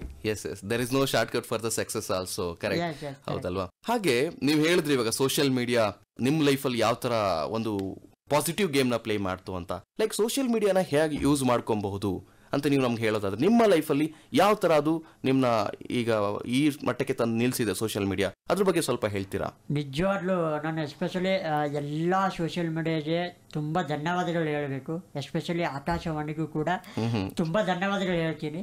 ಯಾಕಪ್ಪ ಅಂತಂದ್ರೆ ನಾನು ಒಬ್ಬ ಹಳ್ಳಿಯಲ್ಲಿ ಇದ್ದಂಥ ಒಂದು ಶಂಕರ್ ಸಜ್ಜನ್ ಇವತ್ತು ಎಲ್ಲ ಗೂಗಲ್, ಯೂಟ್ಯೂಬ್, ಇನ್ಸ್ಟಾಗ್ರಾಮ್ ಎಲ್ಲ ಕಡೆ ಕೂಡ ನನ್ನ ಒಂದು ಆನ್ಲೈನಲ್ಲಿ ಸರ್ಚ್ ಮಾಡಿದ್ರೆ ಬಂದೇ ಬರುತ್ತೆ. ಅದು ಬಿಕಾಸ್ ಆಫ್ ಸೋಷಿಯಲ್ ಮೀಡಿಯಾ. ತುಂಬಾ ಥ್ಯಾಂಕ್ಸ್ ಹೇಳಕ್ ಇಷ್ಟಪಡ್ತೀನಿ. ಬಟ್ ಈಗಿನ ಮಕ್ಕಳು ಸೋಷಿಯಲ್ ಮೀಡಿಯಾನ ಬೇರೆ ಕಡೆ ಯೂಸ್ ಮಾಡ್ತಾ ಇದ್ದಾರೆ, ಮಿಸ್ಯೂಸ್ ಮಾಡ್ತಾ ಇದ್ದಾರೆ. ದಯವಿಟ್ಟು ಆ ಒಂದು ದಾರಿ ತಪ್ಪಬೇಡಿ ಯುವಕರೇ. ಸೊ ಇವು ಸೋಷಿಯಲ್ ಮೀಡಿಯಾ ಇದ್ರಲ್ಲಿ ಎರಡೂ ಇದೆ, ಕೆಟ್ಟದ್ದು ಒಳ್ಳೇದು ಇದೆ. ಸೊ ನಾನು ಒಳ್ಳೇದನ್ನು ಯೂಸ್ ಮಾಡಿದೆ, ಒಳ್ಳೆ ದಾರಿಗೆ ಬರ್ತಾ ಇದ್ದೀವಿ. ಕೆಟ್ಟ ದಾರಿ ಕೆಟ್ಟ ದಾರಿಗೆ ಬರ್ತೀವಿ. ದಯವಿಟ್ಟು ಒಳ್ಳೆದನ್ನೇ ಯೂಸ್ ಮಾಡಿ. ಹಾಗೆ ಈಗ ವಿಶೇಷ ಚೇತನರಾಗಿ ಹುಟ್ಟಿದಾಗ ಎಲ್ಲೋ ಒಂದ್ ಕಡೆ ಒಂದು ಡಿಫ್ರೆನ್ಸಸ್ ಅಂತ ಕಾಣಿಸುತ್ತೆ. ಸೊ ನಮ್ಗೆ ಅದು ಇವಾಗ ಯಾವುದೋ ಒಂದು ಅಂಗ ಕಡಿಮೆ ಅಂತ ಅನ್ಸಿದ್ರೆ ಅವರಿಗೆ ನೀವು ಸ್ವಲ್ಪ ಒಂದು ಮೋಟಿವೇಶನಲ್ ಹೇಳೋದಾದ್ರೆ, ಸೊ ಹೇಗೆ ಅವರು ಅವಕಾಶಗಳನ್ನ ಸೃಷ್ಟಿಸ್ಕೊಳ್ಬಹುದು ಈಗ ವಿಶೇಷ ಚೇತನರಿಗೆ ಎಸ್ಪೆಷಲಿ? ಸರ್ ಆಕ್ಚುಲಿ ನಾವೆಲ್ಲ ವಿಶೇಷ ಚೇತನರೆಲ್ಲ ಸೂಪರ್ ಏಬಲ್ಡ್ ಪರ್ಸನ್. ಖಂಡಿತ ನಿಜವಲ್ಲ. ಯಾಕಪ್ಪ ಅಂತಂದ್ರೆ ಯಾರು ಹ್ಯಾಂಡಿಕ್ಯಾಪ್ ಅಂತ ಇರ್ತೀವಿ ಅಂದ್ರೆ ಅವ್ರು ಎಲ್ಲ ಇದ್ರು, ಎಲ್ಲ ಪಾರ್ಟ್ಸ್ ಇದ್ರು, ಎಲ್ಲ ಫೆಸಿಲಿಟಿ ಇದ್ರು, ಎಲ್ಲ ಸಪೋರ್ಟ್ ಇದ್ರು ಕೂಡ ಮನೆಯಲ್ಲಿ ಕುತ್ಕೊಂಡು ಟೈಮ್ ಪಾಸ್ ಮಾಡ್ತಾ ಇರ್ತಾರಲ್ಲ ಅವರು ನಿಜವಾದ ಹ್ಯಾಂಡಿಕ್ಯಾಪ್. ನಾವಲ್ಲ ಸರ್, ನಾವು ಹೆಮ್ಮೆಯಿಂದ ಹೇಳ್ತೀವಿ, ನಾವು ಹಾರ್ಡ್ ವರ್ಕ್ ಮಾಡ್ತಾ ಇದೀವಿ, ಮುಂದೆ ಬರ್ತಾ ಇದೀವಿ. ನಾವು ಹ್ಯಾಂಡಿಕ್ಯಾಪ್ ಇಲ್ಲ, ಸೂಪರ್ ಏಬಲ್ಡ್ ಪರ್ಸನ್ ನಾವು. ಖಂಡಿತ ತುಂಬಾ ಒಳ್ಳೆ ಮಾತು ಹೇಳಿದ್ರೆ. ಆಕ್ಚುಲಿ ಸಪೋರ್ಟ್ ಇದ್ರೂ ಕೂಡ ನಾವು ಯಾವ್ದು ಸಾಧನೆ ಮಾಡದೇ ಇರೋರು ನಿಜವಾಗ್ಲೂ ಅಂಗವಿಕಲರು, ಅಂಗದ ವಿಕಲತೆ ಇರೋರು ಅಂಗವಿಕಲರು ಅಲ್ಲ ಅಂತ ಒಂದು ಮಾತನ್ನ ಹೇಳಿದ್ರಿ. ಹಾಗೆ ಸೊ ಎಷ್ಟೋ ಜನಕ್ಕೆ ಆ ಸಪೋರ್ಟ್ ಬೇಕು. ಈ ಪ್ಲಾಟ್ಫಾರ್ಮ್ ಎಲ್ಲಿ ಸಿಗುತ್ತೆ? ಈಗ ನಿಮ್ ತರನೇ ತುಂಬಾ ಜನ ಕ್ರಿಕೆಟ್ ಆಡ್ಬೇಕು ಅಂತ ಆಸೆ ಇರುತ್ತೆ. ಸೊ ಅವ್ರು ಎಲ್ಲಿ ಹೋಗ್ಬೇಕು, ಯಾವ ತರ ಪ್ಲಾಟ್ಫಾರ್ಮ್ ನ ಹುಡುಕ್ಬೇಕು? ನೀವೇನಾದ್ರೂ ಅವರಿಗೆ ತರಬೇತಿ ಕೊಡುವಂತಹ ಏನಾದ್ರೂ ಕೆಲಸನ ಮಾಡ್ತಾ ಇದ್ದೀರಾ? ನಿಜವಾಗ್ಲೂ ನಾನು ಬಿಜಾಪುರದಲ್ಲಿ ವಿಕ್ಟ್ರಿ ಕ್ರಿಕೆಟ್ ಅಕಾಡೆಮಿ ಅಂತ ಹೇಳಿ ಒಂದು ಅಕಾಡೆಮಿ ಕೂಡ ಓಪನ್ ಮಾಡಿದ್ವಿ. ಯಾಕಪ್ಪ ಅಂತಂದ್ರೆ ಹಳ್ಳಿಗಳಲ್ಲಿ ಒಳ್ಳೆ ಒಳ್ಳೆ ಪ್ರತಿಭೆಗಳಿದೆ. ಸೊ ಅವರಿಗೆ ಒಂದು ಉತ್ತಮ ವೇದಿಕೆ ತೋರಿಸ್ಬೇಕಂತೇಳಿ ಒಂದು ಈ ಅಕಾಡೆಮಿಯನ್ನು ಓಪನ್ ಮಾಡಿದ್ವಿ. ದಯವಿಟ್ಟು ಯಾರಾದರೂ ನಂತರ ಕನಸು ಕಾಣ್ತಾ ಇದ್ರೆ, ನಾನೊಬ್ಬ ಒಳ್ಳೆ ಪ್ಲೇಯರ್ ಆಗಬೇಕು, ಒಳ್ಳೆ ಇಂಟರ್ನ್ಯಾಷನಲ್ ಲೆವೆಲ್ ಹೋಗ್ಬೇಕು ಅನ್ಕೊಂಡಿದ್ರೆ ದಯವಿಟ್ಟು ವಿಜಯಪುರದಲ್ಲಿ ಶಾಂತಿನಿಕೇತನ್ ಇಂಟರ್ನ್ಯಾಷನಲ್ ಸ್ಕೂಲಲ್ಲಿ ವಿಕ್ಟ್ರಿ ಕ್ರಿಕೆಟ್ ಅಕಾಡೆಮಿ ಅಂತ ಒಂದು ಅಕಾಡೆಮಿಯನ್ನು ಓಪನ್ ಮಾಡಿದ್ವಿ. ದಯವಿಟ್ಟು ಯಾರಾದ್ರೂ ಇಂಟ್ರೆಸ್ಟ್ ಇದ್ರೆ, ಆಸಕ್ತಿ ಇದ್ರೆ ನೀವು ದಯವಿಟ್ಟು ಪಾರ್ಟಿಸಿಪೇಟ್ ಮಾಡ್ಬೋದು, ಜಾಯಿನ್ ಆಗ್ಬೋದು ಅಂತೇಳಿ. ಸೊ ನಿಮ್ಮ ಕ್ರಿಕೆಟ್ ಅಕಾಡೆಮಿಯಲ್ಲಿ ವಿಶೇಷ ಚೇತನರಿಗೆ ಮಾತ್ರ ಹೇಳ್ಕೊಡ್ತೀರಾ ಅಥವಾ ಎಲ್ಲ ನಾರ್ಮಲ್ ಕ್ರಿಕೆಟರ್ಸ್ ಎಲ್ಲರಿಗೂ? ನಾರ್ಮಲ್ ಸರ್, ನಾರ್ಮಲ್ ಯಾರೇ ಬಂದ್ರು, ವುಮೆನ್ಸ್, ನಾರ್ಮಲ್, ಪಿಜ್ಜಲ್ ಹ್ಯಾಂಡಿಕ್ಯಾಪ್ ಎಲ್ರಿಗೂ ಕೂಡ ಅವಕಾಶ ಇದೆ. ಸೊ ನಿಮ್ಮ ಈಗ ಏನು ತರಬೇತಿ ಸಂಸ್ಥೆ ಇದೆ, ಸೊ ಯಾವೆಲ್ಲ ರೀತಿ ಸಾಧನೆ ಮಾಡಿದೆ ಇತ್ತೀಚಿನ ವರ್ಷಗಳಲ್ಲಿ? ಅಥವಾ ಎಷ್ಟು ವರ್ಷ ಆಯ್ತು ನೀವು ಈ ಸಂಸ್ಥೆ ಮಾಡಿ? ಸಂಸ್ಥೆ ಮಾಡಿ 4 year ಕಂಪ್ಲೀಟ್ ಆಯ್ತು ಸರ್. 4 year ಕಂಪ್ಲೀಟ್ ಆಯ್ತು. ಅದರಲ್ಲಿ 2 ಜನ ಯೂನಿವರ್ಸಿಟಿ ಬ್ಲೂ ಆದ್ರು ಸರ್, ಬೆಳಗಾವಿ ರಾಣಿ ಚೆನ್ನಮ್ಮ ಯೂನಿವರ್ಸಿಟಿಯಲ್ಲಿ. ಅದು ಒಬ್ಬ ಅಥರ್ವ ಚಂದನಾಳ್ ಅಂತೇಳಿ, ಇನ್ನೊಬ್ಬ ರಾಹುಲ್ ಬಾಗೇಡ್ ರೀಸೆಂಟ್ ಆಗಿ ಯೂನಿವರ್ಸಿಟಿ ಟೀಮ್ಗೆ ಸೆಲೆಕ್ಟ್ ಆಗಿದ್ದಾರೆ. ಆಮೇಲೆ ವರ್ಷ ಎಲ್ಲಾ ಏಜ್ ಕ್ಯಾಟಗರಿಯಲ್ಲೂ ಜಿಲ್ಲಾ ಮಟ್ಟಕ್ಕೆ ಸೆಲೆಕ್ಟ್ ಆಗ್ತಾ ಇದ್ದಾರೆ. ಆಮೇಲೆ ಜೋನ್ ಲೆವೆಲ್ ಕೂಡ ಸೆಲೆಕ್ಟ್ ಆಗಿದ್ದಾರೆ, ಜ್ಯೋತಿಬಾ ಜಾಡ್ಗೆ ಅಂತೇಳಿ. ಸೊ ನಮ್ಮ ಅಕಾಡೆಮಿಯಿಂದ ಸೆಲೆಕ್ಟ್ ಆಗಿದ್ದಾರೆ. ಆಮೇಲೆ ವುಮೆನ್ಸ್ ಕೂಡ ಪ್ರಿಪೇರ್ ಮಾಡ್ತಾ ಇದೀವಿ. ಸೊ ಈ ಒಂದು 4 ವರ್ಷದಲ್ಲಿ ಇಷ್ಟೊಂದು ಸಾಧನೆ ಮಾಡಿದ್ರೆ ಖುಷಿ ಆಗ್ತಾ ಇದೆ. ಒಳ್ಳೆ ಒಂದು ಡೆಡಿಕೇಶನ್ ತೋರಿಸ್ತಾ ಇದ್ದಾರೆ ನಮ್ಮ ಮಕ್ಕಳು. ಖಂಡಿತ. ಸೊ ಈ ಅಕಾಡೆಮಿ ಶುರು ಮಾಡೋ ಈ ಕಥೆನ ಸ್ವಲ್ಪ ನಮ್ಗೆ ಹೇಳೋದಾರೆ, ಹೇಗೆ ಶುರು ಮಾಡಿದ್ರಿ? ಸೊ ನಿಮ್ಗೆ ಯಾರು ಸಪೋರ್ಟ್ ಮಾಡಿದ್ರು? ಈಗ ಅದು ಹೆಂಗ್ ನಡೀತಾ ಇದೆ ಅದ್ರ ಬಗ್ಗೆ ಸ್ವಲ್ಪ ಹೇಳೋದಾದ್ರೆ. ಆಕ್ಚುಲಿ ಈ ಅಕಾಡೆಮಿ ಪ್ರಾರಂಭವಾಗಿದ್ದು ಕೊರೋನಾದ ಒಂದು ಮಧ್ಯದಲ್ಲಿ. ನಾನು ಊರಲ್ಲಿ ಹೋಗಿ ಕುತ್ಕೊಂಡು ಒಂದು ಥಾಟ್ಸ್ ಬರ್ತಾ ಇತ್ತು, ಇಲ್ಲ ಸುಮ್ಮನೆ ಇರಬಾರ್ದು, ಏನೋ ಒಂದು ಮಾಡಬೇಕು ಅಂತೇಳಿ ವಿಜಯಪುರದಲ್ಲಿ ಕ್ರಿಕೆಟ್ ಅಕಾಡೆಮಿ ಓಪನ್ ಮಾಡಿದ್ವಿ. ಸೊ ಶಾಂತಿನಿಕೇತನ್ ಚೇರ್ಮನ್ ಸರ್ ಆದಂಥ ಸುರೇಶ್ ಬಿರಾದರ್ ಸರ್ ನಮಗೆ ಒಂದು ಗ್ರೌಂಡ್ ಪರ್ಮಿಷನ್ ಅನ್ನು ಕೊಟ್ಟರು. ಅವರು ಯಾವುದೇ ರೀತಿಯಾದಂಥ ಗ್ರೌಂಡ್ ರೆಂಟ್ ತಗೋತಾ ಇಲ್ಲ, ಫ್ರೀ ಆಗಿ ನಮ್ಗೆ ಸಪೋರ್ಟ್ ಮಾಡ್ತಾ ಇದ್ದಾರೆ. ಆಮೇಲೆ ಈ ಎಲ್ಲ ಅಕಾಡೆಮಿಗೆ ಇನ್ವೆಸ್ಟ್ಮೆಂಟ್ ಮಾಡಿದ್ದು SM ಸಜ್ಜನ್ ಸರ್ ಕೂಡ, ಅವರು ಗಣಪತಿ ರೆಸಿಡೆನ್ಷಿಯಲ್ ಪಬ್ಲಿಕ್ ಸ್ಕೂಲ್ ನಮ್ಮ ಅಂಕಲ್, ಅವರು ಇನ್ವೆಸ್ಟ್ಮೆಂಟ್ ಮಾಡಿ ಸಪೋರ್ಟ್ ಮಾಡ್ತಾ ಇದ್ದಾರೆ. ಆಮೇಲೆ ಇವಾಗ ನಮ್ದೇ ಅಕಾಡೆಮಿಗೆ ಸಪೋರ್ಟ್ ಇದೆ ಚಂದ್ರಶೇಖರ್ ಭಜಂತ್ರಿ ಸರ್ ಅಂತೇಳಿ, ಅವರು ಕೂಡ ಒಂದು ಫಸ್ಟ್ ಡೇ ಏನಿದ್ರು ಅಕಾಡೆಮಿಯಿಂದ ಇವತ್ತಿಗೂ ಕೂಡ ಅದೇ ಬ್ಯಾಕ್ ಬೋನ್ ಆಗಿ ಸಪೋರ್ಟ್ ಮಾಡ್ತಾ ಇದ್ದಾರೆ. ಆಮೇಲೆ ಪುನಜಿತ್ ವನಾರಸ ಸರ್ ಅಂತೇಳಿ ಅವ್ರದ್ದು KCAದ 4 ಕ್ಲಬ್ ಇದೆ, Karnataka state cricket association, Shaw cricket club, Vijay cricket club, brothers cricket club, city cricket club. So 4 ಕ್ಲಬ್ಗಳು ಅವ್ರ ಅಂಡರ್ದಲ್ಲಿ ನಾವು ಆಡ್ತಾ ಇದೀವಿ. ನಮ್ಮ ಚೈಲ್ಡ್ಹುಡ್ ಕೋಚ್ ಕೂಡ ಅವರು. ಸೊ ಅವರು ಸಪೋರ್ಟ್ದಿಂದ ನಾವು ಬೆಳೀತಾ ಇದೀವಿ ಸರ್ ಇವಾಗ. ಸೊ ಇವಾಗ ನಿಮ್ಮ ಕ್ರಿಕೆಟ್ ಅಕಾಡೆಮಿ ತುಂಬಾ ಯಶಸ್ವಿಯಾಗಿ ನಡ್ಕೊಂಡು ಹೋಗ್ತಾ ಇದೆ ನಿಮ್ಮ ಊರಲ್ಲಿ. ಹೌದು ಸರ್, ಹೌದು. ಸೊ ಮುಂದಿನ ನಡೆ ಏನು, ಏನ್ ಮಾಡ್ಬೇಕು, ನಿಮ್ಮ ಈಗ ಮುಂದಿನ ಗುರಿ ಏನು ಮಾಡ್ಬೇಕು ಅನ್ನೋ ಯೋಚನೆ ಇದೆ ನಿಮ್ದು? ಸೊ ಆದಷ್ಟು ನನ್ನ ಕ್ರಿಕೆಟ್ ಕ್ಯಾರಿಯರ್ ಎಷ್ಟಾಗುತ್ತೆ ಅಷ್ಟು ಹೈ ಲೆವೆಲ್ ಕ್ರಿಕೆಟ್ ಆಡಬೇಕು. ಆಮೇಲೆ ನಮ್ಮ ಅಕಾಡೆಮಿಯಿಂದ ರಾಜ್ಯ ಮತ್ತು ರಾಷ್ಟ್ರ ಮಟ್ಟದಲ್ಲಿ ಎಷ್ಟಾಗುತ್ತೆ ಅಷ್ಟು ಕೊಡುಗೆಯನ್ನು ಕೊಡ್ಬೇಕಂತೇಳಿ ಒಂದು ಪ್ರಯತ್ನವನ್ನ ಮಾಡ್ತಾ ಇದೀವಿ ಸರ್. ಸೊ ಈಗ ಇಂಟರ್ನ್ಯಾಷನಲ್ ಕ್ರಿಕೆಟ್ಗೆ ಕೂಡ ಹೋಗ್ಬೇಕು ಅನ್ನೋದು ನಿಮ್ಮ ಒಂದು ಆಸೆ. ಹೌದು. ಸೊ ಇವಾಗ ಕ್ರಿಕೆಟ್ ಅಂತ ಬಂದಾಗ ಒಂದು ತುಂಬಾ ಸ್ಟ್ರಿಕ್ಟ್ ಗೇಮ್ ಕೂಡ, ಅದು ಜೆಂಟಲ್ಮ್ಯಾನ್ಸ್ ಗೇಮ್ ಅಂತ ಕೂಡ ಕರೀತಾರೆ. ಈಗ ಕ್ರಿಕೆಟ್ ಆಡೋದು ಒಂದ್ ಕಡೆ ಆದ್ರೆ ಕ್ರಿಕೆಟ್ ಅಲ್ಲಿ ಒಂದು ಡಯಟ್ಸ್ ಅಂತ ಬರುತ್ತೆ, ಫುಡ್ ಡಯಟ್ ಅಂತ ಬರುತ್ತೆ. ಸೊ ಅದ್ರ ಬಗ್ಗೆ ನಮ್ಗೆ ಹೇಳೋದಾದ್ರೆ ನಮ್ಮ ಕೇಳುಗರಿಗೆ, ಯಾಕಂದ್ರೆ ಒಬ್ಬ ಪ್ಲೇಯರ್ ಅನ್ನೋಂತನು ಮೈದಾನದಲ್ಲಿ ಹೆಂಗ್ ಆಡ್ತಾನೋ, ಸೊ ಅದಕ್ಕಿಂತ ಮುಂಚೆ ಅವನ ತಯಾರಿ ತುಂಬಾ ಇಂಪಾರ್ಟೆಂಟ್ ಆಗುತ್ತೆ. ಸೊ ಆ ತಯಾರಿ ಬಗ್ಗೆ ನಮ್ಗೆ ಹೇಳೋದಾದ್ರೆ ನೀವು? ಸೊ ಈಗಿನ ಫುಡ್ ತುಂಬಾ ಹೈಬ್ರಿಡ್ ಫುಡ್ ಆಗಿದೆ ಸರ್. ಹೌದು. ಸೊ ಆಕ್ಚುಲಿ ಪ್ಲೇಯರ್ ಆಗ್ಬೇಕಂದ್ರೆ ಎಲ್ಲ ಡಯಟ್ ಮೇಂಟೈನ್ ಮಾಡಬೇಕು. ಒಂದು ಆಯಿಲ್, ಆಮೇಲೆ ಜಂಕ್ ಫುಡ್ಸ್, ಆಮೇಲೆ ಮೈದಾ, ಆಮೇಲೆ ಟೀ ಕಾಫಿ ಎಲ್ಲ ಅವಾಯ್ಡ್ ಮಾಡಬೇಕು. ಸೊ ಹೆಲ್ತಿ ಫುಡ್ ತಿನ್ಬೇಕು. ವೆಜಿಟೇಬಲ್ಸ್ ಆಗಲಿ, ಫ್ರೂಟ್ಸ್ ಆಗಲಿ, ನ್ಯೂಟ್ರಿಯೆಂಟ್ಸ್ ಏನಾಗಲಿ, ಆಮೇಲೆ ಓಟ್ಸ್ ಆಗಲಿ. ಸೊ ಆದಷ್ಟು ಹೆಲ್ತಿ ಫುಡ್ನ ಮೇಂಟೈನ್ ಮಾಡಿ.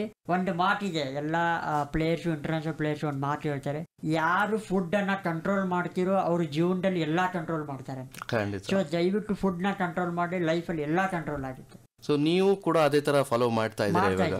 ಸೊ ನಿಮ್ಮ ಪ್ರಾಕ್ಟೀಸ್ ಯಾವ ತರ ಇರುತ್ತೆ, ನಿಮ್ಮ ಡೈಲಿ ರುಟೀನ್ ಯಾವ ತರ ಇರುತ್ತೆ? ಪ್ರಾಕ್ಟೀಸ್ ಅಂದ್ರೆ ಬೆಳಗ್ಗೆಯಿಂದ ಪ್ರಾರಂಭವಾಗಿ ಆ ಪ್ರಾಕ್ಟೀಸ್ ಸೆಷನ್ ಯಾವ ತರ ಇರುತ್ತೆ? ಸೊ ಬೆಳಿಗ್ಗೆ ನಾವು ಎದ್ದೇಳಿದ 4 ಗಂಟೆ ಎದ್ದು ಓಪನ್ ಆಗಿ, ಆಮೇಲೆ ನಾನು ಬೆಳಿಗ್ಗೆ ಒಂದು 15 to 20 minutes ಮೆಡಿಟೇಷನ್ ಎಲ್ಲ ಮಾಡ್ತೀವಿ.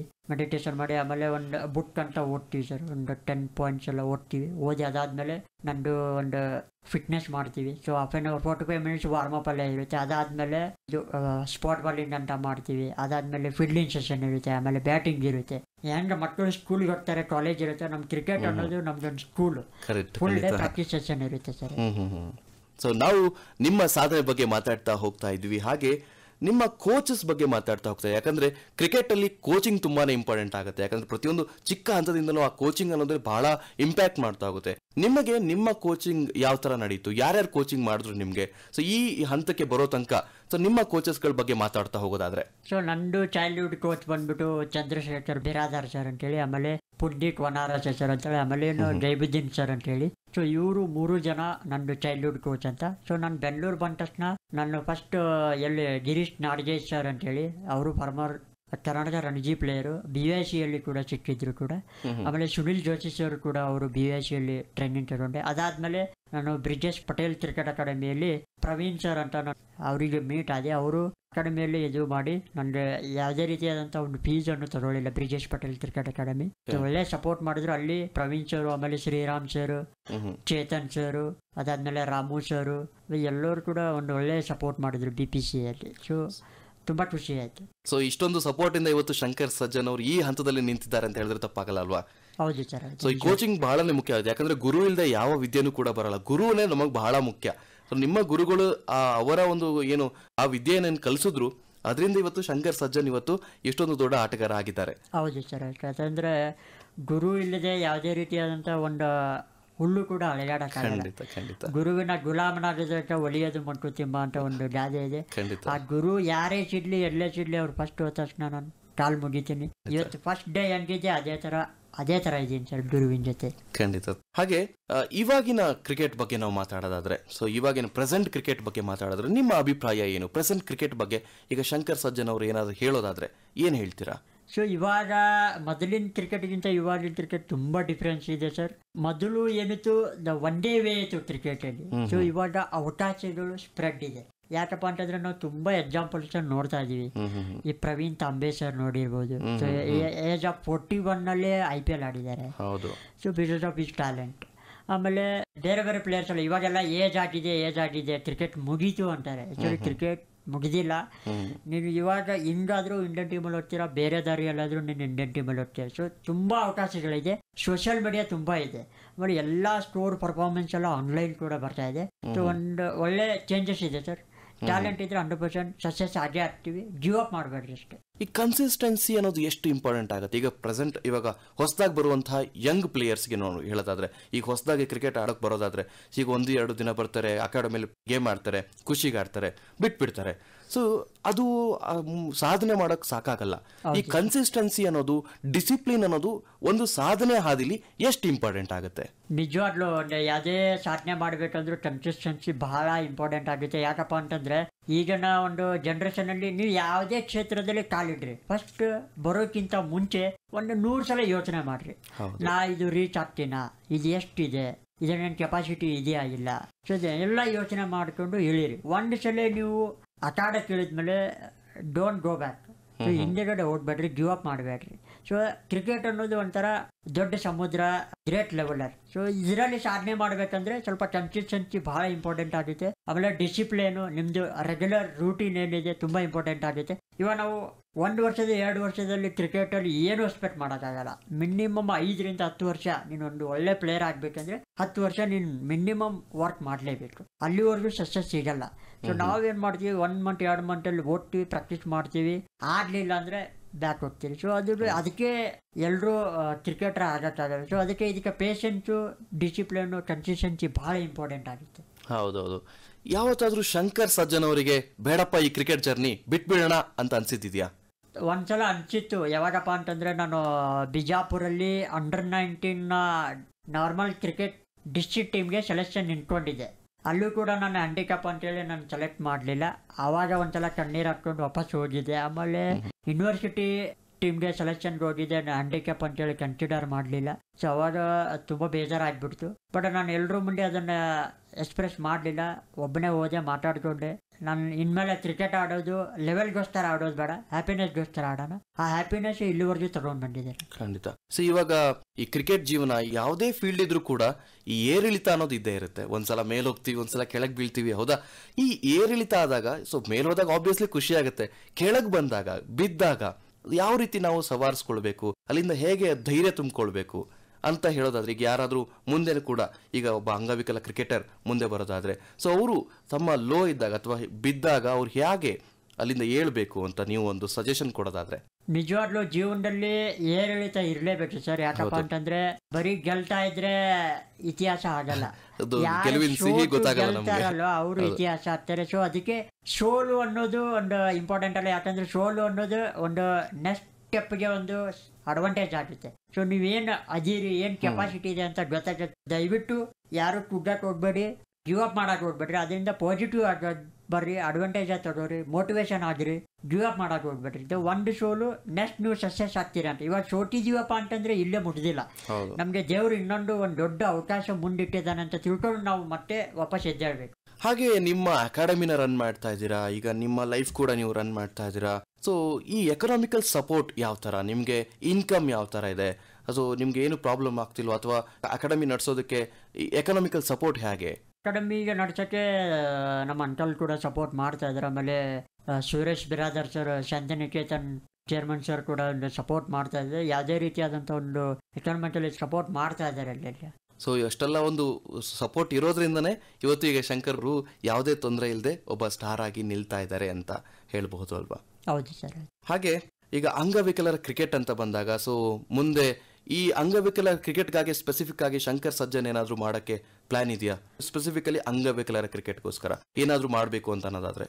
ಸೊ ನಿಜವಾಗ್ಲೂ ಇವಾಗ ನಮ್ಮ ಜನ್ರೇಷನ್ನಲ್ಲಿ ಇಂಪ್ರೂವ್ಮೆಂಟ್ ಆಗಲಿಲ್ಲ ಅಂದ್ರು ನೆಕ್ಸ್ಟ್ ಜನ್ರೇಷನಲ್ಲಿ ಅವ್ರಿಗೆ ಈ ಹೆಂಗೆ ನಾರ್ಮಲ್ ಕ್ರಿಕೆಟರ್ಸಿಗೆ ಒಂದು ಫೆಸಿಲಿಟಿ, ಆಮೇಲೆ ಅವ್ರದ್ದು ಒಂದು ಯಾವುದೇ ರೀತಿಯಂಥ ಜಾಬ್ ಆಗಲಿ, ಒಂದು ಲೈಫ್ ಫ್ಯೂಚರ್ ಸೆಟ್ಲ್ ಆಗೋ ಥರ ಏನೋ ಒಂದು ಮಾಡಬೇಕಂತ ತುಂಬ ಇದೆ. ಅದು ಸೋಷಿಯಲ್ ಮೀಡಿಯಾದ ಮುಖಾಂತರ ನಾವು ಹೋರಾಟ ಮಾಡ್ತೀವಿ. ಅದು ಒಂದಲ್ಲ ಒಂದಿನ ಬಂದೇ ಬರುತ್ತೆ. ಅದಕ್ಕೂ ಕೂಡ ನಿಮ್ಮ ಸಪೋರ್ಟು ಕೂಡ ಬೇಕಾಗುತ್ತೆ. ಖಂಡಿತ. ನೀವೀಗ ಒಬ್ಬ ಇಂಟರ್ನ್ಯಾಷನಲ್ ಪ್ಲೇಯರ್ಗೆ ಬೌಲ್ ಮಾಡಿದ್ದೀರಾ, ತುಂಬಾ ಜನಕ್ಕೆ ಬೌಲಿಂಗ್ ಮಾಡಿದ್ದೀರಾ. ಸೊ ನಾರ್ಮಲ್ ಬೌಲಿಂಗ್ ಮಾಡಬೇಕಾದ್ರೆ ಒಬ್ಬ ಮನುಷ್ಯನ್ ಬೌಲ್ ಮಾಡೋದಕ್ಕೂ ನೀವು ಬೌಲಿಂಗ್ ಮಾಡ್ತಾ ಇದಕ್ಕೂ ಏನಾದ್ರು ವ್ಯತ್ಯಾಸ ಇರುತ್ತಾ, ಅಥವಾ ವ್ಯತ್ಯಾಸ ಇದೆ ಅಂತ ಬ್ಯಾಟ್ಸ್ಮನ್ಗಳು ಹೇಳಿದಾರ? ಯಾವ ರೀತಿ ಅವ್ರ ಇನ್ಪುಟ್ಸ್ ಏನಿತ್ತು, ಯಾವ ತರ ಎಕ್ಸ್ಪ್ರೆಸ್ ಮಾಡ್ತಾ ಇದ್ರು? ಈಗ ನಿಮ್ ಬೌಲಿಂಗ್ ಯಾವ ತರ ಇದೆ ಅಂತ ಹೇಳ್ತಾ ಇದ್ರು? ಸೊ ನಾನು ಬೌಲಿಂಗ್ ಮಾಡಬೇಕಾದ್ರೆ ಅವರು, ಯಾಕಂದ್ರೆ ನಂದು ಶಾರ್ಟ್ ಆರ್ಮ್ ಇದೆ, ಶಾರ್ಟ್ ಆರ್ಮಿಂದ ತುಂಬ ಡಿಫ್ರೆನ್ಸ್ ಆಗಿ ಕಾಣಿಸುತ್ತೆ. ಆಮೇಲೆ ನನಗೆ ಯಾವತ್ತೂ ಯಾವುದೇ ಬ್ಯಾಟ್ಸ್ಮನ್ ಬೌಲಿಂಗ್ ಮಾಡಿದ್ರು ನಂದು ಗೂಗಲಿ ಬಾಲ್ ಒಂದು ಸ್ವಲ್ಪ ರೀಡ್ ಮಾಡೋಕೆ ಆಗ್ತಾ ಇಲ್ಲ ಅಂತ ಹೇಳ್ತಿದ್ರೆ, ಯಾಕಂದ್ರೆ ನನ್ನ ಕೈ ಈ ಥರ ಇರೋದ್ರಿಂದ ಸೊ ಗೂಗಲಿ ಯಾವ ಥರ ಓಡುತ್ತೆ ಅದು ಗೊತ್ತಾಗಲ್ಲ, ಆಮೇಲೆ ರೆವಲ್ಯೂಷನ್ ಯಾವ ಥರ ಓಡ್ತಾ ಇದೆ ಅಂತ ಗೊತ್ತಾಗಲ್ಲ ಅಂತ ಒಂದು ತುಂಬ ಒಂದು ಎಂಕರೇಜ್ ಮಾಡಿದ್ದಾರೆ. ಸೊ ನಿಮ್ದು ಪ್ಲಸ್ ಪಾಯಿಂಟ್ ಗೂಗ್ಲಿ ಅಂತ ಹೇಳ್ಬೋದು. ಹೌದು ಸರ್, ಆಯ್ತು. ಸೊ ಯಾಕಂದ್ರೆ ಒಬ್ಬ ಲೆಗ್ ಸ್ಪಿನ್ನರ್ ಗೂಗ್ಲಿ ಇಟ್ಕೊಂಡಿದ್ರೆ ಅವರು ತುಂಬಾ ಬೆಸ್ಟ್ ಲೆಗ್ ಸ್ಪಿನ್ನರ್ ಅಂತ ಹೇಳ್ತಾರೆ ಕ್ರಿಕೆಟ್ ವರ್ಡ್ ಅಲ್ಲ. ಸೊ ಯಾಕಂದ್ರೆ ಎಲ್ರಿಗೂ ಗೂಗ್ಲಿ ಹಾಕಕ್ ಆಗಲ್ಲ, ಯಾಕಂದ್ರೆ ಗೂಗ್ಲಿ ಹಾಕಿದಾಗ ಬ್ಯಾಟ್ಸ್ಮನ್ ಅದನ್ನ ರೀಡ್ ಮಾಡೋದು ಬಹಳ ಕಷ್ಟ ಆಗ್ಬಿಡುತ್ತೆ. ಎಂತ ದೊಡ್ಡ ಬ್ಯಾಟ್ಸ್ಮನ್ ಆದ್ರೂ ಗೂಗ್ಲಿ ಬರ್ತಾ ಇದೆ ಅಂದಾಗ ಸ್ವಲ್ಪ ರೀಡ್ ಮಾಡೋದು ಕಷ್ಟ ಆಗ್ತಾರೆ. ಸೊ ನೀವು ಗೂಗ್ಲಿ ಇಟ್ಕೊಂಡಿದ್ದೀರಾ ಅಂತ ಹೇಳಿದ್ರೆ obviously it's a very big thing ಅಂತಾನೆ ಹೇಳ್ಬಹುದು ಅಲ್ವಾ. ಹೌದು ಸರ್. ಸೊ ಹಾಗೆ ಮುಂದಿನ ಈಗ ಇಂಟರ್ನ್ಯಾಷನಲ್ ಕ್ರಿಕೆಟ್ ಬಗ್ಗೆ ನಾವು ಮಾತಾಡ್ತಾ ಇದ್ವಿ. ಇಂಟರ್ನ್ಯಾಷನಲ್ ಕ್ರಿಕೆಟ್ ಅಲ್ಲಿ ಈಗ ಆಲ್ರೆಡಿ ಮುಂಚೆ ಬರೀ ಟೆಸ್ಟ್ ಕ್ರಿಕೆಟ್ ಅಂತ ಮಾತ್ರ ಇತ್ತು, ಹೌದಲ್ವಾ? ಅದೇ ರೀತಿ ಈಗ ನೀವು ಹೇಳಿದ್ರಿ ಸಚಿನ್ ತೆಂಡೂಲ್ಕರ್ ಬಗ್ಗೆ ನೋಡ್ತಾ ಇದ್ರಿ ಅಂತ, ಅವಾಗ ಆ ಟೆಸ್ಟ್ ಕ್ರಿಕೆಟ್ ಇತ್ತು. ಇವಾಗ ಟೆಸ್ಟ್ ಕ್ರಿಕೆಟ್ ಇಂದ ಒನ್ ಡೇ ಕ್ರಿಕೆಟ್ ಆಯ್ತು, ಒನ್ ಡೇ ಇಂದ T20 ಆಯ್ತು. ಸೊ ಈ 3 ಫಾರ್ಮೆಟ್ ಆಗಿದ್ದು ಯಾವ ರೀತಿ ಹೆಲ್ಪ್ಫುಲ್ ಆಗುತ್ತೆ ಕ್ರಿಕೆಟ್ಗೆ, ಅಥವಾ ಏನಾದರೂ ಡಿಸ್ಅಡ್ವಾಂಟೇಜಸ್ ಆಗ್ತಾ ಇದೆಯಾ ಕ್ರಿಕೆಟ್ಗೆ? ಇದ್ರ ಬಗ್ಗೆ ಮಾತನಾಡೋದ್ರಾದ್ರೆ ಒಂದ್ ಕಡೆ ಅಡ್ವಾಂಟೇಜು ಇದೆ, ಇನ್ನೊಂದು ಕಡೆ ಡಿಸ್ಅಡ್ವಾಂಟೇಜು ಕೂಡ ಇದೆ. ಅಡ್ವಾಂಟೇಜ್ ಹೇಗಪ್ಪ ಅಂತಂದ್ರೆ, ಈಗ ಏಜ್ ಆಫ್ 21, 22, 25 ಅಲ್ಲಿ ಕೆಲವೊಬ್ರು ಕ್ರಿಕೆಟ್ ಸಕ್ಸಸ್ ಆಗಿರಲ್ಲ. ಸೊ ಅಂಥವ್ರಿಗೆಲ್ಲ ಏನಾಗುತ್ತೆ, ಬೇಗ T20 ಆಡ್ತಾರೆ, ಮಹಾರಾಜ ಟ್ರೋಫಿ ಆಡ್ತಾರೆ, ಮಹಾರಾಜ ಟ್ರೋಫಿಯಿಂದ ಡೈರೆಕ್ಟ್ IPL ಆಡ್ತಾರೆ, IPL ಇಂದ ಮತ್ತೆ ರಣಜಿ ಟೀಮ್ ಬರ್ತಾರೆ, ರಣಜಿ ಟೀಮಿಂದ ಮತ್ತೆ ಇಂಡಿಯನ್ ಟೀಮ್ ಬರ್ತಾರೆ. ಇದು ಒಂಥರ ಅಡ್ವಾಂಟೇಜ್. ಡಿಸ್ಅಡ್ವಾಂಟೇಜ್ ಏನಪ್ಪಾ ಅಂತಂದ್ರೆ, ಒಂದು ಟೆಸ್ಟ್ ಕ್ರಿಕೆಟ್ ಒಂದು ಸ್ವಲ್ಪ ಯಾಕೋ ಇಂಟ್ರೆಸ್ಟ್ ಕಡಿಮೆ ಆಗ್ತಾ ಇದೆ ಜನಗಳಲ್ಲಿ. ಸೊ ಅದೊಂದು ಡಿಸ್ಅಡ್ವಾಂಟೇಜ್ ಆಗ್ತಾ ಇದೆ ನನ್ನ ಪ್ರಕಾರ. ಖಂಡಿತ. ಹಾಗೆ ನಮ್ಮ ಕೇಳುಗರು ಕೂಡ ಒಂದು ಪ್ರಶ್ನೆನ ಕೇಳಿದ್ದಾರೆ ನಮ್ಮ ಶಂಕರ್ ಸಜ್ಜನ್ ಅವರಿಗೆ. ಪುಷ್ಪ ಶಾನುಭೋಗರ್ ಗದಗ ಇಂದ ಕೇಳ್ತಾ ಇದ್ದಾರೆ, ಕ್ರಿಕೆಟ್ ಅನ್ನ ಕಲಿಸೋದಕ್ಕೆ ಯಾವ ವಯಸ್ಸಿನಲ್ಲಿ ಸ್ಟಾರ್ಟ್ ಮಾಡಬೇಕು? ಯಾಕಂದ್ರೆ ಅವ್ರ ಮಕ್ಕಳಿಗೆ ಕಲಿಸ್ಬೇಕು ಅಂತ ಹೇಳ್ತಾ ಇದ್ದಾರೆ. ಯಾವ ವಯಸ್ಸಿನಲ್ಲಿ ಈಗ ಕ್ರಿಕೆಟ್ ನ ಸ್ಟಾರ್ಟ್ ಮಾಡೋದಾದ್ರೆ ಯಾವ ವಯಸ್ಸು ಬೆಸ್ಟ್ ಅಂತ ನಾನು ಹೇಳೋದ್ರಾದ್ರೆ 8 ಇಂದ 14 ಒಳಗಡೆ. This is the best age of to starting the cricket. 8 ಇಂದ 14 ವಯಸ್ಸು ಒಳಗಡೆ. ಸೊ 8 ರಿಂದ 14 ವರ್ಷದ ಒಳಗಡೆ ಆ ಕ್ರಿಕೆಟ್ ಸ್ಟಾರ್ಟ್ ಮಾಡಿದ್ರೆ ಅವ್ರಿಗೆ ಒಂದು ಒಳ್ಳೆ ಫೌಂಡೇಶನ್ ಸಿಗುತ್ತೆ ಅಂತ. 100%. ಯಾಕಪ್ಪ ಅಂತಂದ್ರೆ ಅಂಡರ್ 14 ಸ್ಟೇಟ್ ಎಲ್ಲ ಆಡ್ಬಿಟ್ರೆ ನಿನ್ ನೆಕ್ಸ್ಟ್ ಲೆವೆಲ್ ಎಲ್ಲ ಟಕ್ ಟಕ್ ಟಕ್ ಅಂತ ಎಲ್ಲ ಡೋರ್ಸ್ ಎಲ್ಲ ಓಪನ್ ಆಗುತ್ತೆ. ಹೌದು. ಸರ್ ಆತರ. ಹಾಗೆ ಈಗ ವಿದ್ಯಾರ್ಥಿಗಳು, ಇವಾಗಿನ ಏನ್ ಕಲಿತಾ ಇದ್ದಾರೆ ವಿದ್ಯಾರ್ಥಿಗಳು, ಅವರು ಓದನ್ನ ನೋಡ್ಕೊಬೇಕು, ಹಾಗೆ ಕ್ರಿಕೆಟ್ ಅನ್ನ ಕಲಿಬೇಕು ಅಂದ್ರೆ ಯಾವ ರೀತಿ ಬ್ಯಾಲೆನ್ಸ್ ಮಾಡ್ಬೋದು? ಯಾಕಂದ್ರೆ ಅಷ್ಟೊಂದು ಈಸಿ ಅಲ್ಲ. ಯಾಕಂದ್ರೆ ನೀವೊಂದು ಕ್ರಿಕೆಟ್ ಕಲಿತಿದ್ರ ಅಂದ್ರೆ ನೀವು ಅದಕ್ಕೆ ಫೋಕಸ್ ಮಾಡ್ಬೇಕಾಗತ್ತೆ. ಸೊ ಎಲ್ಲೋ ಒಂದ್ ಕಡೆ ಓದು ಕಡಿಮೆ ಆಗೋ ಚಾನ್ಸಸ್ ಕೂಡ ಇದೆ. ಸೊ ಈ ಬ್ಯಾಲೆನ್ಸ್ ನ ಯಾವ ತರ ಮೇಂಟೈನ್ ಮಾಡಬಹುದು ಅವರು? ಈ ಸರ ಕ್ರಿಕೆಟು ಮತ್ತು ಎಜುಕೇಷನ್ ಬ್ಯಾಲೆನ್ಸ್ ಮಾಡೋದಾದ್ರೆ, ಸೊ ಮಾರ್ನಿಂಗ್ 3 ಅವರ್ ಟೈಮ್ ಸಿಗುತ್ತೆ, ಆಮೇಲೆ ಸಾಯಂಕಾಲ 3 ಅವರ್ ಟೈಮ್ ಸಿಗುತ್ತೆ. ನೀವು 6 ಗಂಟೆ ನೀವು ಕ್ರಿಕೆಟಿಗೆ ಕೊಡ್ತಾ ಇದೆ ಅಂದರೆ ಸಾಕು. ಒನ್ ಡೇದಲ್ಲಿ 6 ಗಂಟೆ ಕ್ರಿಕೆಟಿಗೆ ಸ್ಟಾರ್ಟ್ ಆಗುತ್ತೆ. ಆಮೇಲೆ ಮಿಕ್ಕಿ ಟೈಮಲ್ಲಿ ನೀವು ಎಜುಕೇಷನ್ ಕಂಪ್ಲೀಟ್ ಮಾಡ್ಕೊಳ್ಳಿ. ಆಮೇಲೆ ಆಫ್ಟರ್ ದ ಪ್ರಾಕ್ಟೀಸ್ ನೈಟಲ್ಲಿ ನೀವು ಸ್ಟಡಿ ಮಾಡ್ಬೋದು. ಆ ಥರ ಏನು ಇದು ಆಗಲ್ಲ ನನ್ನ ಪ್ರಕಾರ. ನಿಜ. ಹಾಗೆ ಒಬ್ಬ ಪ್ಲೇಯರ್, ಕ್ರಿಕೆಟರ್ ಅಂತ ಅಂದ್ರೆ ಎಲ್ಲ ಪ್ಲೇಯರ್ಸ್ ಅಲ್ಲೂ ಕೂಡ ನೀವು ಫಿಸಿಕಲ್ ಫಿಟ್ನೆಸ್ ಬಗ್ಗೆ ಹೇಳಿದ್ರಿ ಆವಾಗಲೇ. ಫಿಸಿಕಲ್ ಫಿಟ್ನೆಸ್ ಅಷ್ಟೇ ಇಂಪಾರ್ಟೆಂಟ್, ಮೆಂಟಲ್ ಫಿಟ್ನೆಸ್, ಈ ಮಾನಸಿಕ ಆರೋಗ್ಯ ಅನ್ನೋದು ಎಷ್ಟು ಇಂಪಾರ್ಟೆಂಟ್ ಆಗುತ್ತೆ ಒಬ್ಬ ಪ್ಲೇಯರ್ಗೆ? ಮಾನಸಿಕ ಮೆಂಟಲಿ ಹೆಲ್ತ್ ಭಾಳ ತುಂಬ ಇಂಪಾರ್ಟೆಂಟ್ ಆಗುತ್ತೆ. ಯಾಕಪ್ಪ ಅಂತಂದ್ರೆ, ಫಾರ್ ಎಕ್ಸಾಂಪಲ್ ನಾನೇ, ಸೊ ನಾನು ಫಿಸಿಕಲಿ ವೀಕ್ ಆಗಿರ್ಬೋದು, ಬಟ್ ಮೆಂಟಲಿ ತುಂಬ ಸ್ಟ್ರಾಂಗ್ ಇದ್ದೀನಿ ನಾನು. ಖಂಡಿತ. ಸೊ ಲೈಫಲ್ಲಿ ಫಿಸಿಕಲಿ ವೀಕ್ ಇದ್ರೂ ಪರವಾಗಿಲ್ಲ, ಮೆಂಟಲಿ ಸ್ಟ್ರಾಂಗ್ ಇರಬೇಕು. ಯಾಕಪ್ಪ ಅಂತಂದರೆ, ನೀವು ಎಲ್ಲಿವರೆಗೂ ಮೈಂಡ್ನ ಕಂಟ್ರೋಲ್ ಮಾಡ್ತೀರಾ, ಮೈಂಡ್ನ ಟ್ರೈನ್ ಮಾಡ್ತೀರಾ, ಅಲ್ಲಿವರೆಗೂ ನೀವು ಲೈಫಲ್ಲಿ ಸಕ್ಸಸ್ ಆಗ್ತೀರಾ. ಸೊ ಇದು ಬುರುಡೆ ಅನ್ನೋದು ಬಹಳ ಇಂಪಾರ್ಟೆಂಟ್. ಈ ಸುತ್ತ ಬುರುಡೆ ಅಂತ ನೀವು ಜಗತ್ತನ್ನೇ ಗೆಲ್ಬಹುದು. ಸೊ ಅದನ್ನ ಕಂಟ್ರೋಲ್ ಮಾಡ್ರಿ ಅಷ್ಟೇ. ಹಾಗೆ ಶಂಕರ್ ಸಜ್ಜನ್ ಅವರು ತುಂಬಾ ಕುಗ್ಗಿ ಹೋಗಿದ್ದು ಸಂಗತಿ ಅಂದ್ರೆ ಯಾವಾಗ ಆ ಜೀವನದಲ್ಲಿ ಯಾವತ್ತಾರು ನಾನು ತುಂಬಾ ಕುಗ್ಗಿ ಹೋಗಿದ್ದು ಅನ್ನೋ ಒಂದು ಇನ್ಸಿಡೆಂಟ್ ಹೇಳೋದಾದ್ರೆ? ನಾನು ಕುಗ್ಗಿ ಹೋಗಿದ್ದು ಕೊರೋನಾ ಬಂದ್ಮೇಲೆ. ನಂದು ಕ್ರಿಕೆಟ್ ಕ್ಯಾರಿಯರ್ ಒಂದು ಒಳ್ಳೆ ಫ್ಲೋ ಅಲ್ಲಿ ಓಡ್ತಾ ಇತ್ತು. ಕೊರೋನಾ ಏನು ಬಂತಲ್ಲ, ನಂದು 2 ವರ್ಷ 3 ವರ್ಷ ನಂದು ಕ್ರಿಕೆಟ್ ಕ್ಯಾರಿಯರ್ ಸ್ಟಾಪ್ ಆಗಿತ್ತು. ಅದರಿಂದ ನಾನು ತುಂಬ ಕುಗ್ಗಿದ್ದೀನಿ. ಅದಾದಮೇಲೆ ನಮ್ಮ ಫಾದರು ಕೂಡ ಎಕ್ಸ್ಪೈರ್ ಆದರು. ಸೊ ಅದೊಂದು ಲೈಫಲ್ಲಿ ಇನ್ಸಿಡೆಂಟ್ ತುಂಬ ಬೇಜಾರಾಯ್ತು. ಯಾಕಪ್ಪ ಅಂತಂದರೆ, ಒಂದು ಪ್ಲಾಟ್ಫಾರ್ಮ್ ಕೊಟ್ಟವರು ಒಂದು ಆಸ್ ಎ ಫಾದರ್ ಆಗಿ ನಿಮ್ಗೆ ಗೊತ್ತಿರುತ್ತಲ್ಲ ಯಾವ ಥರ ಸಪೋರ್ಟ್ ಇರುತ್ತೆ ಅಂತ. ಈ ಜಗತ್ತಿನಲ್ಲಿ ಯಾರನ್ನಾದ್ರೂ ನಂಬು, ಬಟ್ ತಂದೆ ತಾಯಿನ ನಂಬು. ಯಾಕಂದರೆ ನಾವು ಎಷ್ಟೇ ತಪ್ಪು ಮಾಡಿದ್ರು ಅವರು ನಮ್ಮನ್ನು ಬಿಟ್ಕೊಡಲ್ಲ. ಸೊ ಅದಕ್ಕಾಗಿ ಅದೊಂದು ನನ್ನ ಲೈಫಲ್ಲಿ ಕುಗ್ಗೋ ಥರ ಮಾಡ್ತು. ಇದು 2 ಪಾರ್ಟ್.